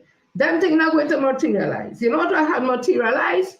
Dragon, because Dragon had the gas there. You didn't have to look for it. It was right there. It was just to get the contract, build the pipe, run it, straight down. And part of that is Manatee and I think Kukuna. Some more Manatee, or one of them more on Wheelan, and a little in Venezuela water. They work out a deal so that we'll make sure we pull we thing and not pull them thing. But Dragon is mainly from there. There's where the gas is. Look at how we running for years and years and years sitting. None of Grenada where that could happen next 10 years, somewhere in the future. What we going to do in the meantime? So, while Munilal is talking and saying that, I want to bring back to all their memory. That I tell you, they will have to go to Stuart Richard Down. They could say what they want. Because he and Dr. and the PNM government set the trail, laid the foundation. Where in my opinion, they're going to shut up. UNC going to shut up. In my opinion, because the person when they had it don't have no expertise in them kind of thing. Just like Kevin Ramnarine, then foul up the whole thing. put in a deal with Japan where we had to pay back, I think, 900 million or billion US dollars. And when the PNM government come in, Dr. Rowley and Minister Energy had to fly out to Japan, so that the people will take the money one time and send it to the IMF, and they work out a deal and have been going out all the time and meeting with the oil giant. Nobody know Ruda Munila around there, no, it be real. No oil giant and no Dr. Ruda Munila. We're going to them to talk about. Them know nothing about he, and he don't know how the scene does go. He no negotiator. Stuart Young SC was invited as a keynote speaker before an international team and negotiators from all over the world. The keynote speaker.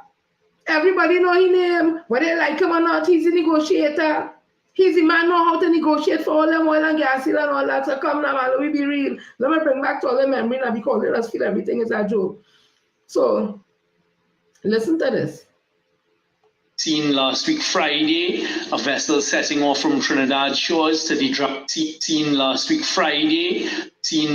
Friday, a vessel setting off from Trinidad shores to the Dragon field to do the surveying, so we can know where to lay the pipeline to bring the gas from Dragon to Trinidad and Tobago. So what we've seen in the energy sector is a resurgence, much investment, a good future being provided for Trinidad and Tobago. The optimistic outlook from Energy Minister Stuart Young as he made reference to the deal for the supply of natural gas from Venezuela's Dragon field to Trinidad and Tobago, as he appeared before the Standing Finance Committee of the House of Representatives as it examined the 2025 budgetary allocation to the Energy Ministry.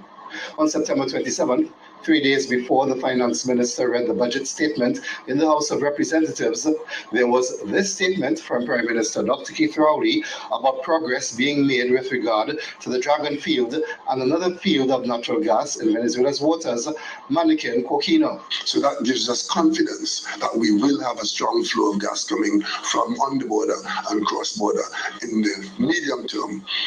The period between now and 2027 second quarter would be one of difficulty for the people of Trinidad and Tobago, because the current levels at which we are producing and the market situation would cause us, or should cause us, to be responsible.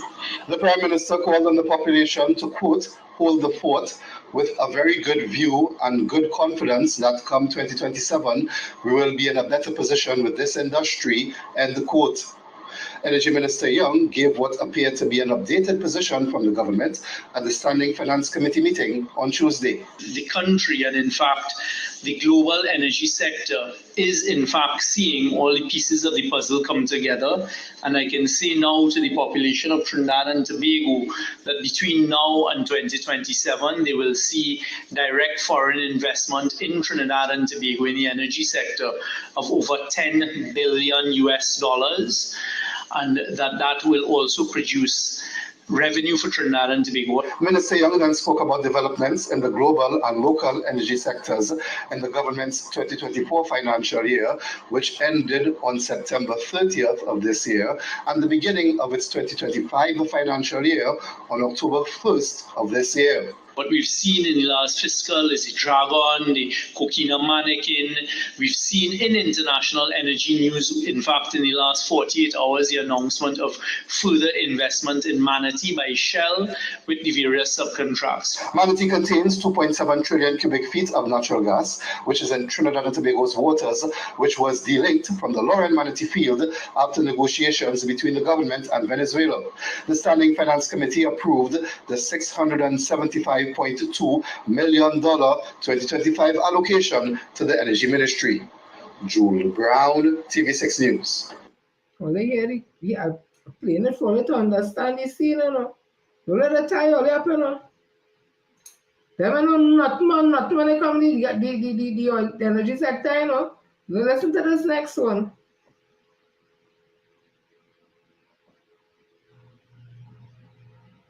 In 2024, we secured Manatee, and I heard the Honorable Minister of Energy talking about he's asking Shell, hoping that they will extract more production from Manatee.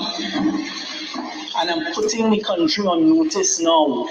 Manatee is part of a cross-border field. It is Loran Manatee. And God forbid based on the relationship or the lack of relationship now with the government of Trinidad and Tobago and the government of Venezuela, if a single molecule of gas that doesn't belong to Manatee is pulled from Loran, it is going to end Trinidad and Tobago into a lot of problems. So I'm putting the population on notice now because it has happened in the past with these fields with Manatee. Trinidad and Tobago cannot expand its production from Manatee and affect the fields of Loran because that will lead to travesty. And because of the relationship or the lack of relationship now with the government of Venezuela, it is going to be closely monitored. And it can lead to billion-dollar claims against Trinidad and Tobago, as has happened in the past. Right? That's the former Minister of Energy, the Honorable Stuart Richard Young, SC, talking in Parliament just recently and warning Dr. Ruda Mulia and them about this, look now, oh yeah, I'm going to play next one now, die where we want, right? All I was Stuarty, look what I was building. The pipe, man, I had to run pipe. Look what I was doing in our brain. But so here we are today, culmination of yet another project. Proud today of Tufco, our local fabricator that is world class. We're here for the pre-load out of the Mento platform. So if you look at this project, it's 99.9% local. It's all local. So we've done two things: created an opportunity for local talent, and we've also been able to keep a sustainable operation, which is key. So the local talent in Trinidad is honestly world class. Now, I have worked for BP for over 40 years. I've worked all over the world, so I've seen some very experienced areas. But the people here are of absolutely an equal quality to the best I've seen anywhere else. So I think it all can be done here. These are the things we've been working on. These are the things we've been working on since 2016. Seeing it all come together, this will boost our production. This has provided over 400 jobs for the local community here in Labrie. And that was the government working, negotiating, asking the people at BP and EOG globally to support Trinidad local content, support Tufco. So here we've done it once again. This is your government working for you, Trinidad and Tobago, making it happen. Yet another successfully delivered project. all I don't want that, all I want the excitement. But the energy minister, you know, in my opinion, if he coming or going, because me and hear you talking that kind of talk at all. Thing negotiated and all kind of thing, all kind of different thing we hearing by. Listen to the importance of how the energy sector does impact your life. Energy is the biggest driver of Trinidad and Tobago's economy. We are economy based on oil and gas. Do you know what that means literally? The hospitals, we know we have free healthcare in Trinidad and Tobago. Is energy paying for that? Schools, our children going off to school this morning and it's free education, energy paying for that. Our teachers, our policemen, our army, our prison service, all of that, all of the public service. The government is the largest employer of persons in the whole economy. It is our energy revenue paying for that. So those are the direct effects of energy. When you go to the gas pump and we put gas into a car, there is still a subsidy on the price of fuel. Water, our water services are subsidized. It's over $1 billion, net to $2 billion a year. That's energy paying for that. And the last one I'll throw at you is electricity. We have some of the lowest electricity rates in the world. Again, that is directly related to our energy. So that is how our direct lives are affected on a daily basis. It is the money from energy. Right? Well, they want that. Nah, he's a Chinese. You can't vote for him. This is a black party. Listen to the kind of work was being done. This is indisputable. Claims have been made against NGC for the failure to supply gas during the period of 2010 to 2015. Total value of those claims, $1.3 billion US, which equates to 8.85 billion TT dollars. That was the management of the industry. Right? That's what he went, he was managing things. I can assure the people of Trinidad and Tobago, one of the ways this government have addressed that is we have, in the renegotiation of contracts with all of these petchem industries and companies, what we have now done in the new contracts going forward is they cannot pass on curtailments of gas to the people of Trinidad and Tobago. Right? All that work. Now they want that, listen to this. From 2017 to date, we have negotiated 31 upstream contracts and 115 downstream contracts for the people of Trinidad and Tobago. So 0-0 from 2010 to 2015 versus 31 upstream contracts and 115 downstream contracts. That is how we have been managing your resources in the gas industry. Right? No, they don't want that. That's a black, that's not a black man. He can't think.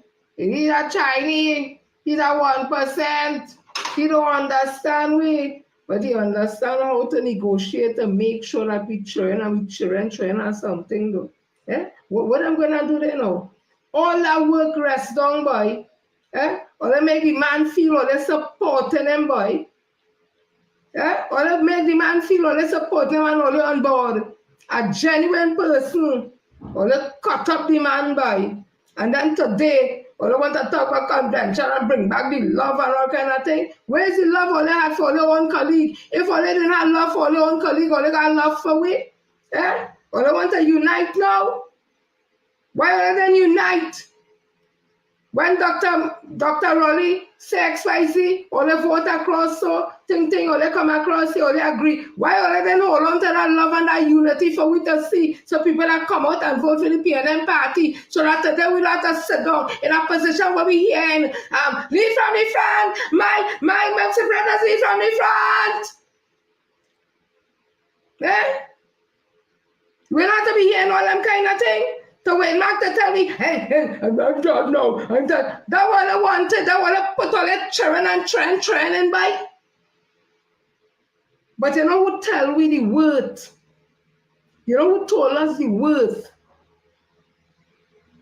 of MP now, young? And I want to share one further point here with the nation. When the Prime Minister met with the leaders of the energy sector, it was decided to establish what we call an empowered negotiating team of technocrats and led by two ministers, myself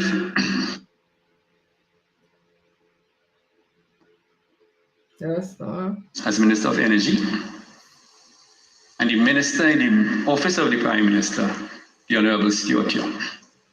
And today, I want this nation to know that we owe a debt of gratitude to the Honorable Stuart Young for his contribution in this whole exercise. He has been very, very instrumental in these negotiations because as a litigation lawyer, he knew what to say, what not to say. I was there to decide. I've been an expert in the field of energy, but he was the expert negotiator. And both of us worked diligently together as a team to deliver these results for Trinidad and Tobago. That gentleman is young, he is bright, he is productive, he's an extremely hard worker. Right? Thank you to the Cease Franklin Can for that testimony. So let's deal with that. Deal with that. Now we have to deal with that kind of foolishness that's happening there. This is a society now that is gas we have. The energy sector has run things. That's what we have. A man who can negotiate. A man who meet all the people already. All of them know him. They talk with them. Nobody know. Doctor, I don't mean to disrespect Dr. Munilal, but nobody know he no gas thing. He can't go and sit down and hear with nobody. I should have asked, what's the out? What's the other? I said, them are not my thing is Young we want. Or they feel this thing is a joke, or they come together, or they want to come together now, or they treat people all kind of how. During the election, because some people have a next, just don't be you. Because people have a different, just let me see if I get this bounce up central. Oh, shucks, on the wrong thing here, yes? Sorry, Ola. Because people have a different opinion. And I think we don't have everybody at the same thought. But what kind of team that will be? If you have people that agree, disagree, I don't know how to treat it that instead of that, or they form one team and one unity, one team. And then anybody who's have a different view. Or let's start to be back kind of look this young guy. What is his name? The lawyer man, Mosai. Look, the man resigned from the General Council, the PNM. He gone. He said no accountability, no thing, nothing. A young, bright mind. He gone. But when they're talking as if they win something, or they win nothing. Because the opposition leader said people follow on the job from the officials and the PNM follow on the job. And it's the same people we seen back on she team. So what are they going to do now? People went out in the numbers and voted for Dominic Romaine as social media officer because they know the kind of work that Dominic could do. How Dominic lost that? That is sounding right to me. How Dominic lost that? It are people who just went to vote for Dominic alone. Just for Dominic alone, they went out and voted Dominic Romaine. So everybody know Dominic Romaine. Nobody know MP Simon Noriega. Nobody know. Let me be real. Nobody. You're not trying to disrespect nobody. You're talking the truth. But them don't want you to talk the truth. Them can tell you all kind of truth. Insult you all kind of thing. Take it and then ball. Let me leave that and let me forget that now. Let me move on. Everybody know Dominic because Dominic was doing the work. If wasn't I being real, if wasn't for Dominic Romaine, debunking UNC lies with facts page, and one of them would have been costing me now 91.9 the programs is started. Me, Mr. Chance and others is calling the radio station, the keyboard warriors on social media, giving a rhythm section. The PNM would have been a worse position. That's a fact. Because the social media officer wasn't doing nothing. The public relations officer wasn't doing nothing. The education officer wasn't doing nothing. The communication minister wasn't doing nothing. How people on social media know what's going on is by listening to we, watching we, calling, WhatsApp messaging, all them kind of thing. And Dominic came in that position. So hi Sedina, hi Merlin, all my peeps on Bounce Up Central. So Sidana, Merlin, Point Kumana, Sharon, Althea, Jillian, all those are not seen, Pearl, Brian, Lisbon, Annette, Judy. Let me see what again. I want to call her name Anna. I call Merlin already. Merlin, if I call it twice, I'm not nice. I call it twice. Patty. Let me see what again. Who again? Thank you all for always coming to lock on to listen. Nayabo, hey, Wayne, Mr. Gibson, Val all over. Val I see across on Facebook too, but thank you still. Mr. McDonald Bando, hey, look my people. Bounce Up Central. We must have a little laugh and smile and think it's a serious thing, boy. Or they went and mess up the whole thing, boy. Some of them get chain up talk, boy, and all they gone out there, and some ain't go out at all because we ain't voted, we ain't certain that one out because PNM go bounce. PNM come back from 33-3 and 29-12 because it had good leader. Let me be real now. Hi, Keith, Lucy, and Ruby. Diane, Natalie, Charles, Marjorie, Dr. Lloyd Straker, Nesta, Joanne, Philip, David, Andre, Dion, Cynthia, Dandy, Russ. I know how to GAE, Gahi, okay. Michael, Kenneth, Angela, Rodriguez, Lacroix, Prince, Anne-Marie, Yvonne, Hollister, Winston, Maynard, Jennifer, Brian, Cheryl, Christopher, Lenore, Hazel, Ann Sims, Shirley, Junetti, hello, Balti, Patsy, Anna, Cheryl, Marcia, Janet, Hazel, Junior, Clyde, Katya and Raymond Feliciana. Watch me, that the whole alphabet there. That must have about 27 letters. And the alphabet only had 26. Yeah? I still remember that from school. Delano, Helen Ross from Pleasantville, Mary, Robert. Thank you all for, hi Shirley. Thank you all for staying locked on tuning in. I went a little late, but hi Legacy. Oh yeah. Don't count on the PNM. The PNM is an institution, the foundation. But you see, that executive, I seen it as it is. Let it go cost me I do business because I want to see the PNM back in office. I want to see me have a strong team. I say, in my opinion, that team is strong. In my opinion, I personal agendas and ambition. It ain't no collective, nothing. We need a collective seed. If only they say collective with these plan, we will not be in this position where it have Federat, PM, getting on so, Wade Mark, and all this kind of thing we seen happening here. We will not have Dr. Miran Munilal as no Minister of Energy. Don't know what he's doing, in my opinion, because we never know him to negotiate nothing, international or nothing. We will not chuff as no Minister. We will not this, we will not that. We will have the People's National Movement as they are accustomed doing for this country, stay in it. I read the thing for in 1986. The PNM government under George Schimmer didn't bound to buy over Texaco and whatever it is because it wasn't making no money.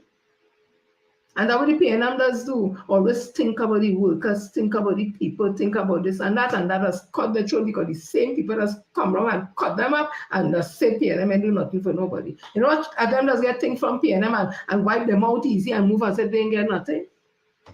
The PNM buy Texaco to save jobs. They buy Caroni Limited used to be Leyland, whatever tile, Leighton, tile and whatever, Tate and Lyle to save jobs. But all they want that.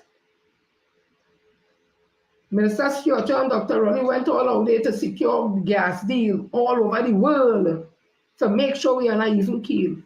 Or they want that. Or they want, he's a Chinese and he's this and he's that and all kind of thing. And get people to train all the up to ball black party. Not the black youths and them with the farmers right now. They catching the aunt, uncle, and then with the black party and the black people to go to help them. Them trying to be fuss up there with them. Or they miss me that choppiness, yes.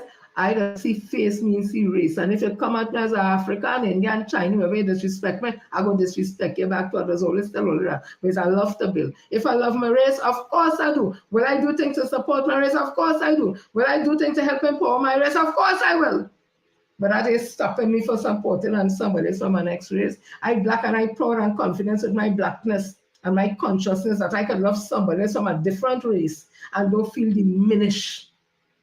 I could stand shoulder to shoulder with any other race and don't feel diminished because when I stand there as an African woman who's proud to be black and proud of my race. But somehow they're fooling young people, they're fooling the youths, or even fooling all the blasted selves. Because look where we are today, 13 in Parliament, just because they had all their own personal agenda. And he now come. But it's not who now come now. It's when they have the ability and can move we to the next level because plenty of them there long time and can move even a pepper from white to right there. And when I look at this PNM 13, give and take for a couple, the experience, come remember, George Young, Mrs. Camille Robinson Regis, and the young, well, I see Hans and them gain problems, boy. Hans, Dominic, Kareem, they're jamming them, boy. But other than that, you didn't see what Paddy had to tell the opposition leader, lead from in front? You think he just said that just so? Because she's sitting down there in silence looking down. And Bolin was silence. Parliament is not for no silence, no? You have to talk. And while she talking, everybody have to jump in. You have press conference, you thinking, all them have to jump in and think, hush, all the blast, not let the woman talk. Then she carry on, she press conference. All the jumping in, think, what happened? Then she talk, let people see where she make from. And then all they want to get vexed when we say, otherwise all they making the woman look more weak. That's what they're doing. All they making the woman look more weak. Because they ain't allowing she to think, as she thinks something, or they jumping in and taking over. Let the woman talk. Look now, you see me?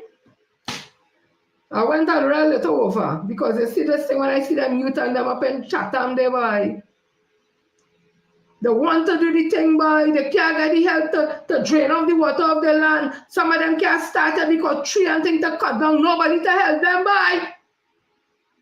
But they tell me about black party and black party. Let them black youths up there. Go help them. Or they talking nothing about them. Or they talking nothing about the youths and them who lost in the work. The women who lose in the work. The people who lose in the work. Or they talking nothing about that.